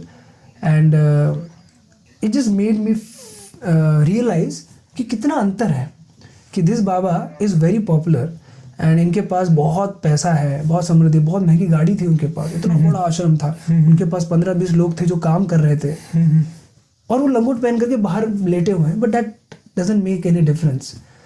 अगर आप लंगोट पहन करके बाहर बैठे हुए हो, ऐसे दिखा रहे हो कि आप एक दरिद्र हो या ऐसे हो या फिर whatever, I am sorry if I am saying anything wrong, but जो मेरे मुंह से आ रहा है मैं बता रहा हूँ. हाँ जी. लेकिन आपके स्वभाव में प्रेम नहीं है, आपके स्वभाव में सेवा भाव नहीं है, आपके स्वभाव में ईगो है और ये वो छलकता है. I am no one to जज, मैं तो कुछ भी नहीं, उन्होंने कई साधनाएं करी होगी, but you just sharing your हाँ, हम जो शेयरिंग की मुझे जो फील हुआ वो मैं बस बता रहा हाँ जी। हूँ। और फिर मुझे उन बाबा जी की याद आई हाँ, हाँ। जो सिर्फ 25-26 साल के थे, एकदम छोटी सी झोपड़ी में थे, हाँ जी। और वो जो भी उनके पास बन पड़ता था उन्होंने खुद अपने हाथों से बनाया। हाँ। उन्होंने हमारा हेल्प भी एक्सेप्ट नहीं किया, और उनके पास ना ही 15-20 लोग थे जो उनके लिए काम करके थे। और शायद आपको वहाँ इतनी एक्सपेक्टेशंस भी नहीं थी उनसे कि हाँ, ऐसा स्वभाव मिलेगा, और इतना प्रेम मिला वहाँ, ऐसा इम्पैक्ट छोड़ा उस बिहेवियर ने, उनके उस सेवा ने, कि हम लोग उसके ऊपर सोचते रह गए। और फिर ये बाबा जी मिले जहाँ पे हम लोग ने सोचा उत्तरी, यहाँ पे आपकी एक्सपेक्टेशन बढ़ गई होंगी, आश्रम है बड़ा, आश्रम में बड़ा है, थोड़ा मतलब कितना ये मिलेगा वो मिला। हाँ जी। और जब हमने जो देखा, हाँ जी। then I felt कि see this is what this materialistic world does. Even if you are a sannyasi or a baba, if you do all these things, जिसमें तुम्हारे पास गाड़ी, पैसा, पावर सब कुछ आ जाए, then it can make you egoistical. It can, you know, like you are just backed like us.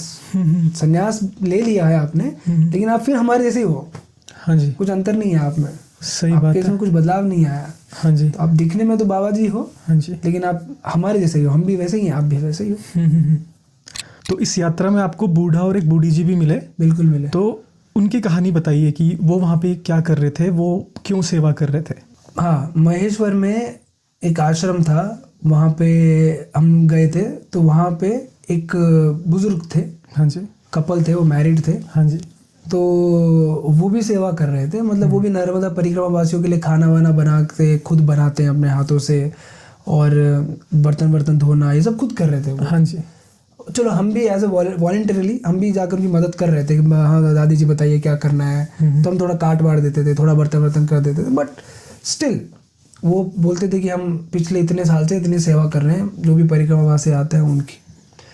तो उनका बस यही था यार कि उन्होंने नर्मदा परिक्रमा करी थी, किसी गांव से थे, उनका अपने बच्चे भी थे, अपनी बहू भी थी, सब कुछ था। हाँ जी, लेकिन जब वो नर्मदा परिक्रमा करने के लिए निकले तो उनको वहाँ बस आनंद आ गया। वो जीवन जो देखा उन्होंने, वो जो दुनिया जो देखी, और जो लोगों का प्यार, जो सेवा, जो श्रद्धा भाव, जो कुछ भी वहाँ पे देखा उन्होंने, वो आउट ऑफ द वर्ल्ड थी। ये जो वर्ल्ड है जिसके अंदर हम लोगों ने प्रायोरिटी अपने लाइफ को, सिर्फ अपने लाइफ को दी है, वर्ल्डली थिंग्स को, मटेरियलिस्ट थिंग्स को दी है, करियर को, सिक्योरिटी को, सक्सेस को, इन चीज़ों को दी है। हाँ जी, वहाँ वो कुछ भी नहीं है। ठीक है, वहाँ सक्सेस का कोई मतलब नहीं है, वहाँ पैसे का कोई मतलब नहीं है, वहाँ आपके रेपुटेशन का कोई मतलब नहीं है। हाँ जी, वहाँ सिर्फ और सिर्फ ह्यूमैनिटी का मतलब है, वहाँ सिर्फ श्रद्धा का मतलब, फेथ का मतलब है, वहाँ सिर्फ प्रेम का मतलब है, वहाँ सिर्फ सेवा का मतलब है, वहाँ सिर्फ भजन का मतलब है। वहाँ बस एक अंदर की बात है, ये सब बाहर की बात नहीं है। जो इस दुनिया में है वो सब बाहर की बातें हैं, और वहाँ अंदर के काम पे मतलब है। अच्छा, Like even if you are not a vidwan, even if you are, I know nothing about sadhana, even if you don't know कि कैसे मंत्र जप करना है, कैसे आरती पूजा करनी है, कुछ नहीं करना है, इसका भी कोई वहाँ पे वैल्यू नहीं है। वहाँ पे as long as you are connecting the divine within you through whatever way, that is important. आपको बस प्रेम करना है, आपको बस पूजा करनी है, ऐसी वाली नहीं, कर्म वाली, किसी की सेवा वाली, किसी की काम आ जाने वाली, किसी को बस खुश कर देने वाली, किसी की आत्मा को शांति दे देने वाली। और इन चीज़ों के लिए आपको विद्वान होने की ज़रूरत नहीं है। ज़रूरत नहीं है। इनफैक्ट विद्वान जब आप बन जाते हो तो ये चीज़ें नहीं करते हो, तब आपको ज़्यादा हो जाता है कि अब मैं तो ये हूँ, मैं थोड़ी ये करूँगा। अच्छा, एक और बाबा जी मिले थे, तो हम लोग बहुत इंटरेस्टिंग लोग मिले यार। हाँ जी, तो 20-25 दिन हो गए होंगे। हाँ जी, थोड़े दिन और 1-2 लोग आते थे, मतलब इंस्टाग्राम पे मैं ना स्टोरीज वगैरह डालते रहता था, लोगों को बताते रहता कि ऐसे ऐसे चीज़ें हो रही है यहाँ पे, देखो ये भी एक दुनिया है। तो ऐसे सुन करके काफ़ी लोग मुझसे बोलते थे कि हम भी ज्वाइन करना चाहते हैं आपके साथ पैदल चलने के लिए। तो मैं उनको बोलता था कि आ जाओ, it's not like I own this, if you want to come and walk, बिल्कुल आ जाओ, जस्ट जो भाव है वो शुद्ध रखो, डोंट पोल्यूट आवर भाव, क्योंकि हम एक भाव में चल रहे हैं। हाँ जी, आप वो दुनिया से आकर के, इस दुनिया में आकर के उसको खराब मत करना।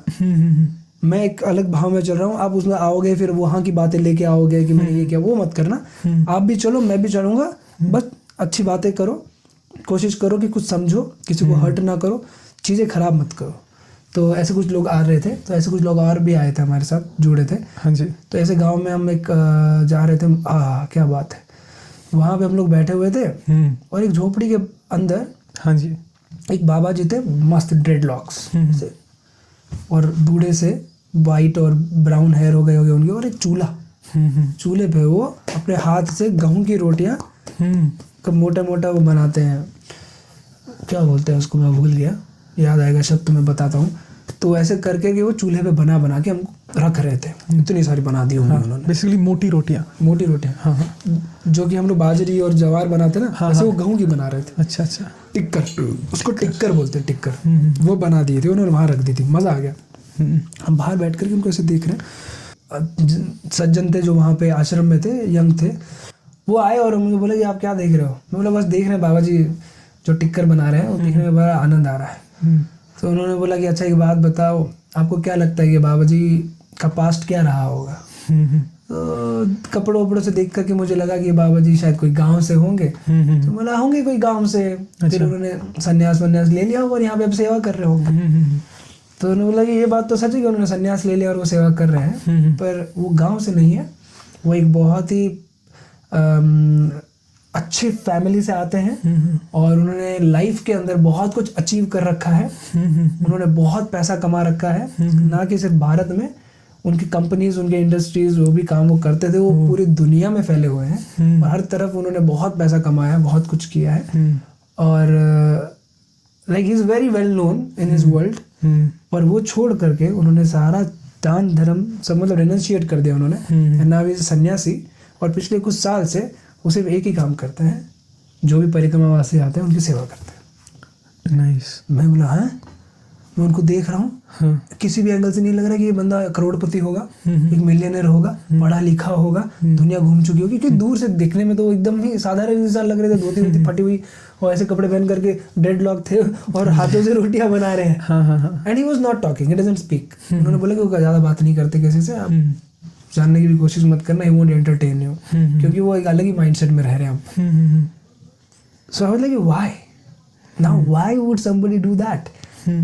क्या मेहनत कर रहे हैं आप दुनिया में, क्यों पैसा कमा रहे हैं? अभी आप बोल रहे थे कि मैं क्रिप्टो में इन्वेस्ट कर रहा हूँ, ये कर रहा हूँ, to get something, right, to make our life more comfortable, make sure that we don't have any problems in our future. जब मैं बूढ़ा हो जाऊँ तब मैं तकलीफ की मौत ना मरूं, बल्कि एक कंफर्टेबल मौत मरूं। यही तो प्रयत्न है ना। हाँ जी। कि कल को जाकर के अगर मैं बूढ़ा हो जाऊं तो मेरे पास नर्स हो या फिर मैं हॉस्पिटल में हूं, उसका मैं खर्चा दे सकूं और मैं दर्द में ना मरूं, तड़प तड़प के ना मरूं, बल्कि कंफर्टेबल मौत मर जाऊं। तो वही हमारा प्रयत्न है। हम लोग इसीलिए तो डर रहे हैं ना कि यार मैं कल को बुढ़ापे में तड़प तड़प के ना मरूं, तकलीफ में ना मरूं, मुझे तकलीफ ना हो। I should pass away with peace. That is our entire life's work. Okay. If you see, why are we generating all this wealth? Why are we accumulating? Why are we hoarding? To get there, कि जब हम मरेंगे तब शांति से मरें यार, कि आसपास कुछ लोग हो सेवा करने वाले, परिवार वाले ना भी हो, बच्चे भी ना भी हो, तो पैसा हो, तो पैसा जो हो उसे हम काम करवा ले। तो उस बंदे ने सब कुछ कर लिया, फिर क्यों त्याग दिया उसने? क्यों त्याग दिया होगा? I am asking this to myself even now. I don't know the answer. Maybe there is something in that. कि जब तुम सेवा करते हो या फिर ऐसे कुछ करते हो तो कुछ होता होगा। हाँ जी। शायद ये जो चीज़ें हमको दिखाई जा रही है, जिसके पीछे हम पीछे भाग रहे हैं, जिसके पीछे हम इन्फ्लुएंस हो रहे हैं, हो सकता है कि उसके बियॉन्ड कुछ है, जिसकी वजह से एक बंदे ने, जो उसने सब कुछ प्राप्त कर लिया, सब कुछ ले लिया, उसने छोड़ दिया वो सब कुछ। अब वो सेवा करने में मजे ले रहा है, सेवा करने का रस ले रहा है और मजे आ रहे हैं उसको। आप फील कर पा रहे हो, he is happy, he is content, सब कुछ। I don't know. I am just assuming. I am just guessing. I don't know if he's happy or not. But there must be a reason why he left everything and he's doing that. Must be some reason, right? And उसने cut off भी कर लिया ना सब लोगों से, बात भी नहीं कर रहे थे किसी से, अपने आप ही बैठे हुए थे, अपना ही काम कर रहे थे, and he was happy. I guess I was. Why would he do that if he's not happy? कोई मजबूरी तो नहीं रही होगी ना उनकी, अपने उन्होंने चूज ही तो किया है। हाँ। तो अगर चूज किया तो अपनी खुशी से चूज किया होगा। सही बात है। सो ऐसी ऐसी चीज़ें देखने को मिली जिसकी वजह से मुझे हमारे इस दुनिया में जो हो रही चीज़ें हैं उस पर क्वेश्चंस आए, बहुत सारे क्वेश्चन मार्क लगे। जय श्री राम हो गया मेरा वहाँ पे। मैंने बोला कि हे भगवान, ऐसे भी लोग हैं, दुनिया है ये, क्या है ये, क्यों है ये? तो जैसे आपने बताया आपके साथ लड़कियां भी थी, तो क्या वो पूरी परिक्रमा कर रही थी? नहीं, हाँ जी। देखो परिक्रमा हम 3 लोगों ने सोची थी करने के लिए, मैंने, दिनेश ने हाँ और जी। हर्ष ने। हाँ जी। दिनेश 23 साल का था जब हम कर रहे थे, और हर्ष 21 साल का था, और हम लोग इत्तेफाक से कहीं मिले थे, और हमारे मन में इच्छा हुई कि हम लोग परिक्रमा करेंगे। मेरे मन में पहले से था, दिनेश के मन में भी पहले से था, हर्ष को पता चला कि हम कर रहे हैं तो वो भी ज्वाइन करना चाह गया। बाकी करण, उसकी वाइफ और एक मेरी दोस्त है सीमा। हाँ जी। तो ये 3 लोग ने सिर्फ सोचा था कि स्टार्टिंग के 5-6 दिन वो हमारे से चलना चाहेंगे, वांटेड टू एक्सपीरियंस। तो वो सिर्फ 5-6 दिन के लिए आए थे, उन्होंने अनुभव किया, फिर वो चले गए। तो इस नर्मदा परिक्रमा में आपको कोई फीमेल यात्री मिले, लड़कियां मिले जो पूरी परिक्रमा कर रहे थे? यस। हाँ जी। आई मेट फ्यू नॉट बहुत, few young women from cities जो ये परिक्रमा कर रहे थे। बाकी मैंने बहुत सारी माताजी से मिला जो गांव से थे, और वो अपने हस्बैंड के साथ, अपने गांव वालों के साथ, या फिर अकेले भी कर रहे थे। वो 50-60 साल की माताजी, पर जो यंग हमारी उम्र की या फिर हमसे भी थोड़ी छोटी जो माताजी थी वहाँ पे, वो भी मुझे मिली 3-4। उसमें से एक थी जो महाराष्ट्र से थी, जिनके साथ हम भी थोड़े दिन चले थे, तो वो अकेले ही कर रही थी परिक्रमा। लेकिन परिक्रमा जब तुम कर रहे होते हो ना, तो तुम अकेले, until unless you really want कि आपको अकेले करना है, तब तक आप अकेले नहीं करोगे, क्योंकि कोई ना कोई आपको मिल ही जाएगा उस यात्रा में। कोई ना कोई मिल ही जाएगा। आप किसी के साथ चलना पसंद करोगे, नहीं करोगे, वो सब ये ज़िंदगी में जैसा होता है वैसे वहाँ पे भी होता है कि तुम्हें कोई अच्छा लगेगा, किसी कंपनी तुम्हें अच्छी लगेगी, किसी की कंपनी तुम्हें अनोइंग लगेगी, फिर तो आप छोड़ दोगे उनसे चलना, फिर अकेले चलना चाहोगे, फिर कोई और अच्छा इंटरेस्टिंग आदमी मिल जाएगा, फिर आप 4-5 दिन उनके साथ चलोगे, फिर लगेगा अरे यार इसके साथ भी अनोय हो रहा है, फिर तुम उसको छोड़ दोगे, फिर तुम चलोगे, ऐसे। तो मतलब आपके साथ भी हो रहा था? आपको कोई कभी इंटरेस्टिंग लोग मिल रहे थे, कभी अनोइंग लोग मिल रहे थे? बिल्कुल, मुझे भी बहुत सारे लोग इंटरेस्टिंग भी मिल रहे थे, अनोइंग भी मिल रहे थे। जिन लोगों के साथ मैं चल रहा था परिक्रमा कर रहे थे शुरुआत में, दिनेश, हर्ष, उनके साथ भी मैं अनोय हो रहा था। उनके साथ मुझे मजा भी आ रहा था, उनके साथ भी मुझे लग रहा है यार तुम लोग क्या कर रहे हो, ऐसे मत करो, वैसे मत करो, वही नॉर्मल जस्ट बस लाइक ह्यूमन बिहेवियर।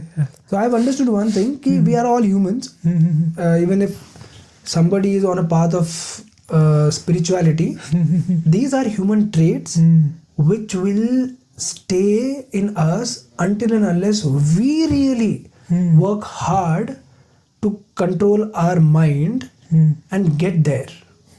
वही तो असली साधना है मेरे हिसाब से, कि you are aware of your own mind set, you are aware of your traits, you are aware of your triggers, जिसके वजह से फिर आप उसके ऊपर काम करते हो और आप माइंड को कंट्रोल करते हो, और फिर आप इन सारी चीज़ों से बॉदर नहीं होते।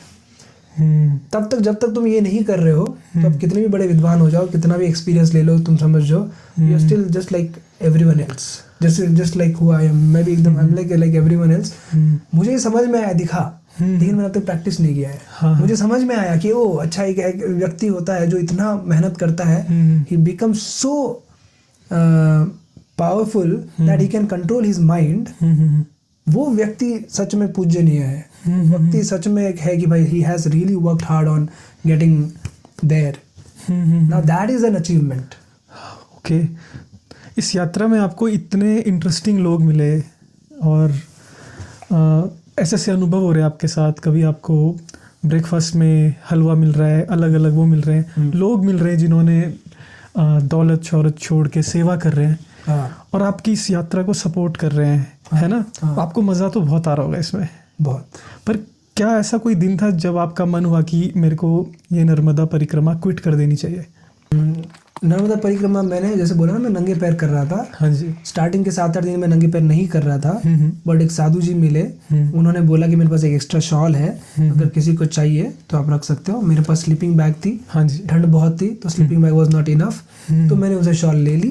फिर मैंने उनसे पूछा कि आपकी कुछ मदद मैं अगर कर सकता तो आप मुझे बताइए। तो उन्होंने बोला कि आपको मैं, अगर आपके पास अगर जूते हो या चप्पल हो तो आप मुझे दे सकते हो, मेरे पास ये जो है जूते वो बहुत परेशान कर रहे हैं, तो मैंने अपने जूते उनको दे दिए। ठीक है। फिर मेरे पास एक एक्स्ट्रा चप्पल थी, तो उस चप्पल में चल रहा था। तो 7वें 8वें दिन हर्ष और दिनेश ने अपनी चप्पल मंदिर में ही छोड़ दी, आश्रम में ही छोड़ दी, और वो नंगे पैर करने लगे परिक्रमा। तो मैंने उनसे पूछा कि अरे तुमने चप्पल कहाँ छोड़ दी? तो उन्होंने बताया आश्रम में छोड़ दी। तो मैंने बोला कि अच्छा, अरे तुमने छोड़ दी, तो चलो मैं भी छोड़ देता हूँ। तो वहाँ पे एक मंदिर था शिव जी का, तो वहाँ पे मैंने चप्पल छोड़ के कि मैं भी उनके साथ नंगे पैर चलने लगा। तो जब हम लोग नंगे पैर चल रहे थे तो 20-25 दिन हम लोग नंगे पैर चले तीनों। हाँ जी। पर उन दोनों को बहुत तकलीफ हो रही थी। तो एक हर्ष के तो पैर में इतने बड़ा फाला आ गया था, तो उसमें पानी वानी सब भर गया था, वो बहुत तकलीफ में था। हाँ जी। फिर दिनेश के भी पैर में चोट लग गई थी गहरी, उसमें खून वून निकल रहा था। तो इन्होंने डिसाइड किया कि आगे कोई गाँव आएगा तो हम चप्पल ले लेंगे वहाँ से। और उन्होंने बोला कि आप लोगे क्या रघु भाई? तो मैंने बोला कि मैं तो नहीं लूँगा, क्योंकि अभी तक मैं कंफर्टेबल हूँ। मतलब हाँ ठीक है, तकलीफ हो रही है थोड़ा बहुत, पर आप चल पा रहे हो। हाँ मैं चल पा रहा हूँ। इट्स नॉट लाइक कि मैं खुद चला ही नहीं जा रहा। तो मैंने बोला मैं नहीं लूँगा, तुम लोग ले लो। हाँ जी। और जब मेरे को लगेगा मैं ले लूँगा यार, तो ऐसे चलने लगा। तो क्या ना, हम लोग ने नवंबर में शुरू करी थी, तो बहुत ठंड का टाइम था वहाँ पे। तो हम लोग जब नंगे पैर चलते थे तो खेतों में से निकलते थे, ठंडी ठंडी रेत पे से चलते थे, तो वो इतना ठंडा होता था।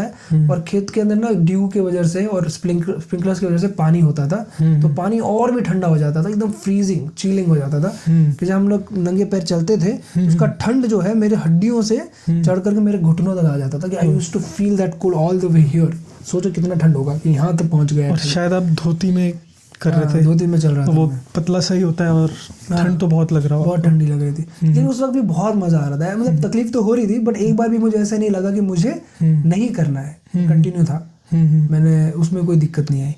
प्रॉब्लम आई जब मैं समर सीजन के टाइम पे नंगे पैर चल रहा था। ओके। जब मैं सीमेंट पे और टार रोड पे चल रहा था, हाँ जी। और क्योंकि बहुत धूप होती थी तो वो पूरा टार रोड गर्म हो जाता था, उसके ऊपर नंगे पैर चलने में दिक्कत होती थी। गर्मी की वजह से, धूप की वजह से वो गर्म तो होता था, उसकी वजह से तो होती थी, पर उसके अलावा जो टार रोड है, हाँ जी, that used to leak release some kind of chemical और व्हाटएवर। ओके। तो मैंने बाद में गूगल किया करके पता किया था। हाँ जी। तो वो कुछ रिलीज करता था जो कि मेरा बॉडी, मेरी जो स्किन है वो उसको एब्जॉर्ब कर लेती थी, and that affected my gut. Okay.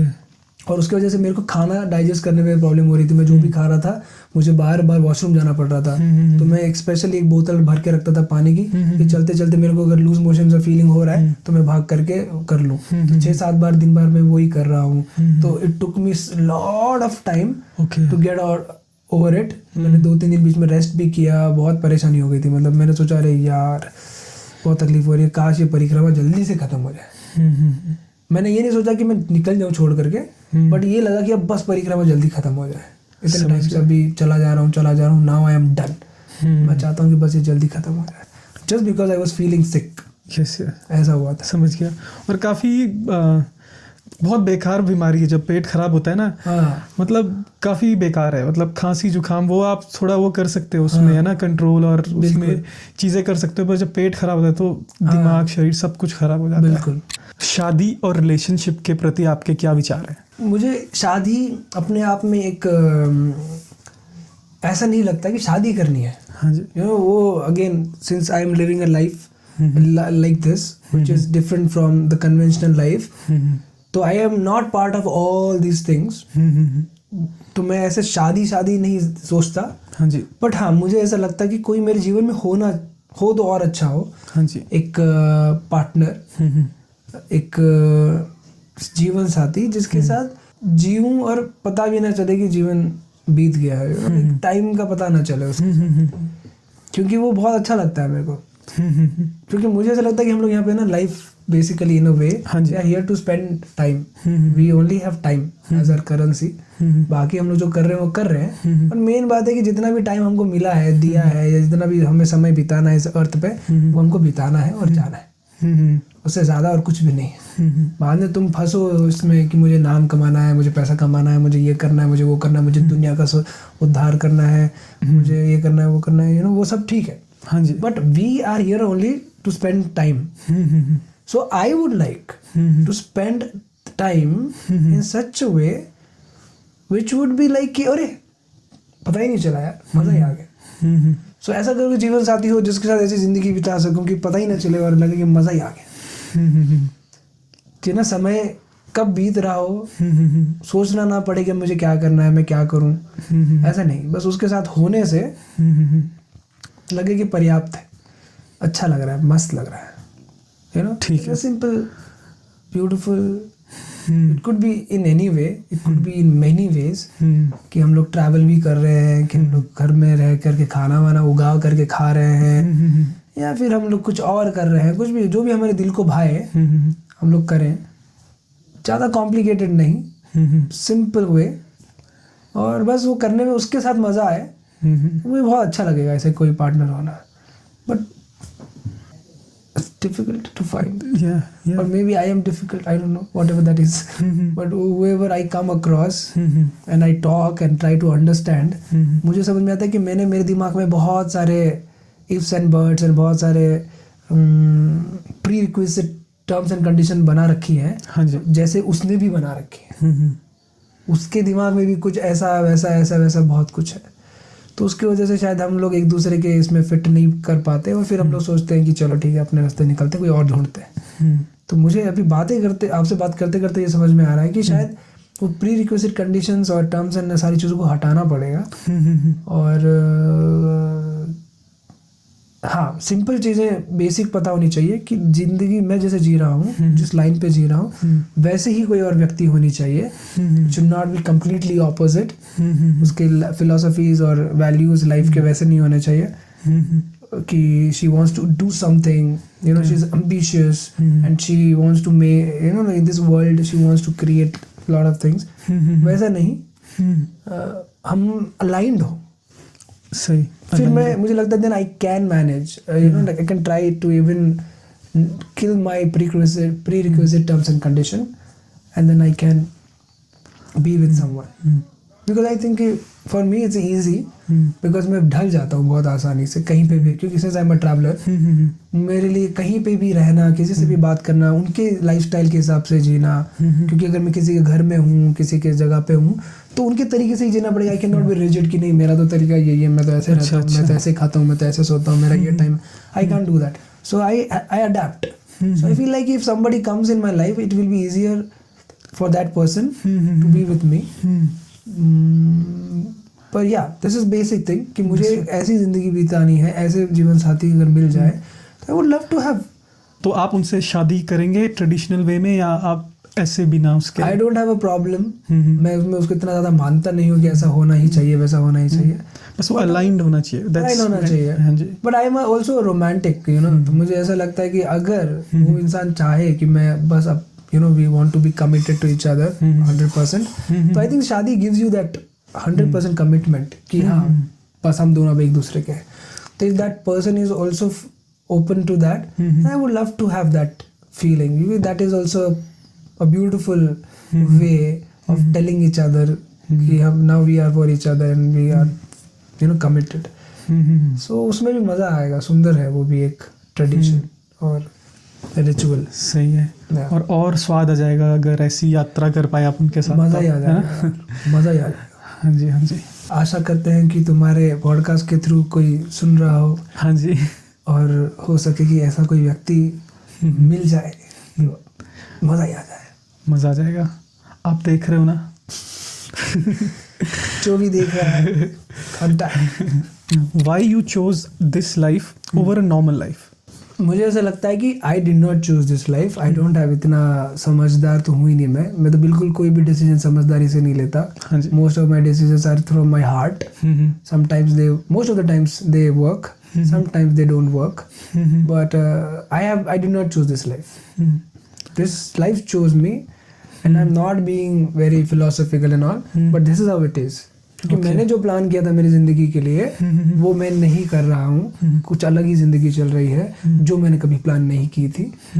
So in a वे, इरफान खान की एक मूवी का एक डायलॉग है, इरफान खान बोलता है कि this life is random, everyone who's here on this planet, whatever the success that you get, the failure that you get, the people that you meet, the things that happen in your life, they are all random.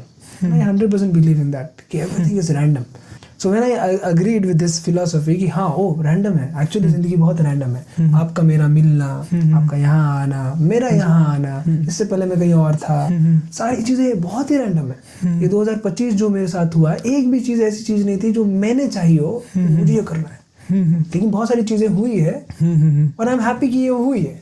Yes, तो life is very random and I believe in that कि बहुत random है। And I have also understood कि when during Narmada परिक्रमा this thought I occurred, में ये विचार आया और फिर मैंने ये लिखा हाँ जी, कि जब आप जिंदगी को जिंदगी के हवाले कर दो, आप जिंदगी को जिंदगी के हवाले कर दो, हाँ जी, ज़्यादा जिंदगी को कंट्रोल करने की कोशिश मत करो।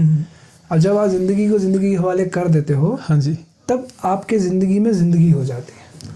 वाह, क्या बात है सर, क्या बात है सर, क्या बात, ये बात है। अरे सर क्या रघु भाई आपके फ्यूचर प्लान्स क्या है? मेरे एज सच कोई फ्यूचर प्लान्स नहीं है, हाँ जी, बट मेरी कुछ चीज़ें हैं जो करने की बहुत इच्छा है।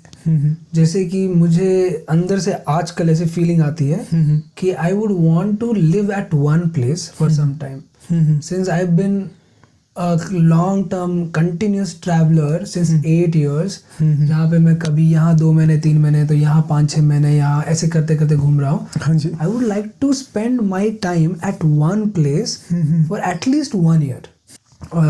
Like खेती बाड़ी करने का बहुत मन है कि अपना खाना वाना खुद उगाऊं, जो कुछ भी मैं खा रहा हूँ वो मैंने खुद ने उगाया हो, डायरेक्ट, मतलब मुझे लाइफ को डायरेक्टली एक्सपीरियंस करना है कि मेरी लाइफ जो बेसिकली है that is not job, money और प्रोडक्ट्स और सुपरमार्केट, वो नहीं है। It's I am nature and nature has the complete capacity to provide me what I need. So मैं बस वो नेचर के थ्रू डायरेक्टली अपनी ज़िंदगी जीना चाहता हूँ कि मैं उस ज़मीन से अपना भोजन उगाऊँ और मैं दबा के खाऊँ, उसी ज़मीन पे मैं अपना घर बनाऊँ, उसी में रहूँ और एक डायरेक्ट हमारा आदान प्रदान हो नेचर के साथ डायरेक्टली। वो घर आप कैसे बनाना चाहेंगे, सीमेंट से या मड हाउस? मैं मिट्टी के घर बनाना चाहूँगा क्योंकि मैं मिट्टी के घर बनाता हूँ। हाँ जी, तो मैं मिट्टी के घर बनाने का भी एक one of the reasons was this कि I wanted to learn to build my own house. That was one of my इच्छा कि मुझे सीखना है यार, अपना घर खुद बनाओ यार, अपने को आना चाहिए ना अपना घर बनाना है। ऑब्वियसली अकेले तो नहीं बनाऊंगा, मैं लोगों की मदद से बनाऊंगा, वॉलंटियर्स बुलाऊंगा, उन लोगों को बुलाऊंगा जो सीखना चाहते हैं, बनाना चाहते हैं, खुद जाकर भी कुछ करना चाहते हैं अपने घर में। ऐसे लोगों के साथ मिल करके कम्युनिटी के साथ बनाना चाहता हूँ मैं ऐसे नहीं चाहता कि किसी को कॉन्ट्रैक्टर को दे दिया या फिर पैसे दे दिए, नहीं, मैं पूरी तरह से इन्वॉल्व होना चाहता हूँ अपने घर को बनाने में। चलेगा अगर उसमें फॉल्ट्स भी हो, दैट इज फाइन, पर मैं अपना घर अपने हाथ से बनाना चाहता हूँ, इसलिए मैंने सीखा भी है मिट्टी का घर बनाना। एक मेरा सपना था। हाँ और दूसरा जो मेरा अब है कि वो ऐसा घर बना करके ऐसी जगह पे रहो जहाँ पे मैं अपना पूरा खाना वहीं से उगाऊं, सेल्फ सफिशिएंट, जो आज टर्म यूज कर रहे हैं लोग, वो तो हम लोग हमेशा से ही थे, वही मुझे वापस से सीखना है। सो आई कैन कंप्लीटली से कि मुझे अब किसी की कोई जरूरत नहीं है। जब मुझे खाना खाना हो मैं खुद उगा के खा सकता हूँ भाई, खुद पका के भी खा सकता हूँ भाई। So I don't want to depend on the system that we have created. Nothing wrong with it, करो जो करना है, मुझे नहीं करना, मुझे एक्सपीरियंस करके देखना है, डायरेक्टली डायरेक्ट जिंदगी जीना है मुझे नेचर के साथ। अभी एक मेरे पास एक रैंडम क्वेश्चन आ गया कि about inner child, do you think, I mean inner child होता है, कोई कहते हैं कि इट इज़ गॉन, आप अडल्ट हुए, it is now you have to leave the inner child, now you have to be adult, ऐसा कुछ क्या थॉट्स हैं आपके इनर चाइल्ड के बारे में? हाँ जी, देखो मैं जो बोल रहा हूँ वो सिर्फ मेरे ख्याल है, वो ऐसा नहीं है कि दैट इज द अल्टीमेट वही, पर मुझे ऐसा लगता है कि हाँ यार इनर चाइल्ड तो होता ही है ना यार, हमारे सब में दिल में होता है। बस वही होता है कि उसको एक स्पेस चाहिए होता है, उसको वो एनवायरनमेंट चाहिए होता है जहाँ पे वो बिना डरे, बिना सोचे समझे, बिना कॉन्शियस हुए आ सके। तो एक ऐसा स्पेस जहाँ पे इनर चाइल्ड जिंदा हो जाए, फिर से मजा आ जाए वैसा। तो that is what I am talking about, in a way when I से कि एक पार्टनर ऐसा हो, एक जगह ऐसी हो जहाँ पे मैं रह सकूं, कर सकूं, तो वहाँ पे मेरे इनर चाइल्ड को मैं फिर से जिंदा कर दूं। और एक उस तभी तो मौज है ना यार जिंदगी में। समझ इतना सीरियसनेस होकर के मौज नहीं है। कि you are being very serious. And this is what world teaches us in a way कि especially when you go to a corporate job in an office, what you see is कि you're supposed to behave in a certain way. You have to kill your innocence, you have to kill your inner child, and you are trained to live in a certain way. You have to be a street smart, you have to be professional, you have to do this and that and वो. तो वो एक तरह से तुम्हें टेम ही तो कर रहे हैं, टेम कर रहे हैं ना, तुम्हें बता रहे हैं कि ऐसे जीना है, ऐसे करना है, ये करना है. एंड वहीं हम लोग फंस भी जाते हैं कि ऐसा ही करना है, वैसा ही करना है. So somewhere we forget to live in natural way, जहाँ पे हमारा इनर चाइल्ड भी दब जाता है. हाँ जी. तो creating that space is very important. बहुत ही सही सवाल पूछा यार तुमने. मैं अगर ऐसी कोई स्पेस बनाऊंगा ना जहाँ मुझे रहना है, वहाँ पे इम्पोर्टेंट बात यही होगी कि आप अपने इनर चाइल्ड से फिर से मिलो. मैं भी अपने आप से मिलना चाहूँगा इनर चाइल्ड से, और जो भी लोग वहाँ आ रहे होंगे मैं उन लोगों को भी ये बोलूँगा कि let's find that inner child, let's go crazy. Nice nice nice. Raghu भाई, हमारी बातें तो चलती रहेंगी, ये ख़त्म नहीं होंगी, लेकिन लास्ट में आप जो भी इस पॉडकास्ट को सुन रहा है, आप देख रहा है, हाँ जी, और देख रहा है, हाँ जी, उसके साथ आप क्या मैसेज शेयर करना चाहोगे? जैसे हमारे आज सुबह बात हो रही थी नाश्ते पे, हाँ जी, हमारी बात करते करते करते एक जगह पे एक बात पहुंची जहाँ पे हमें समझ में आया कि अगर हम लोग ना बचपन से ही हमारे फाउंडेशन पे काम करते तो हमारी जो ज़िंदगी जो है वो इतनी हिली हुई नहीं होती. और उसमें से one of the most important pillars of our foundation is living with honesty. मैंने आपसे पूछा था कि आपको लगता है कि आप अपने आप के साथ ऑनेस्ट हो, तो आपने क्या बोला था कि मुझे नहीं लगता कि मैं अपने आप के साथ 100% ऑनेस्ट हूँ. हाँ जी. और मुझे भी ऐसा लगता है कि मैं भी अपने आप के साथ 100% ऑनेस्ट नहीं हूँ. कहीं ना कहीं मैं भी अपनी ऑनेस्टी को थोड़ा बहुत कम ज़्यादा कर देता हूँ. हाँ जी. तो आई वाज थिंकिंग कि how about taking a long break and working on our foundation now. और वो वैल्यूज जो हमारे में बचपन में इंग्रेन कर देने चाहिए थे, वो वैल्यूज हम लोग अब उस पर काम करें. थोड़ा सा ब्रेक लेकर के ज़िंदगी से जो भी चल रहा है अपने लाइफ में, उसको ब्रेक लेकर के थोड़ा सा उस पर मेहनत करें, फाइंड आउट करें कि ऐसी कौन सी चीज़ें हैं जो हिली हुई हैं हमारे फाउंडेशन में. One of them is honesty. Like we are not living honestly with ourselves.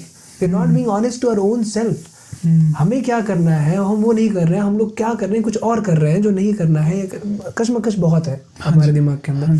तो वो ऑनेस्टी को फाइंड आउट करना और उसको ढूंढ करके हमारे अंदर फिर से डालना, and making it a principle कि that I want to live with honesty and with my own self, and making it a practice that will change the way we live. All the problems that we have, whatever it is, हम लोग खुश नहीं हैं, हम लोग को ये दिक्कत है, वो दिक्कत है, ऐसा नहीं जी पा रहे, वैसे नहीं जी पा रहे, वो सारी गायब हो जाएगी if we just start being honest with our own self. What do you think?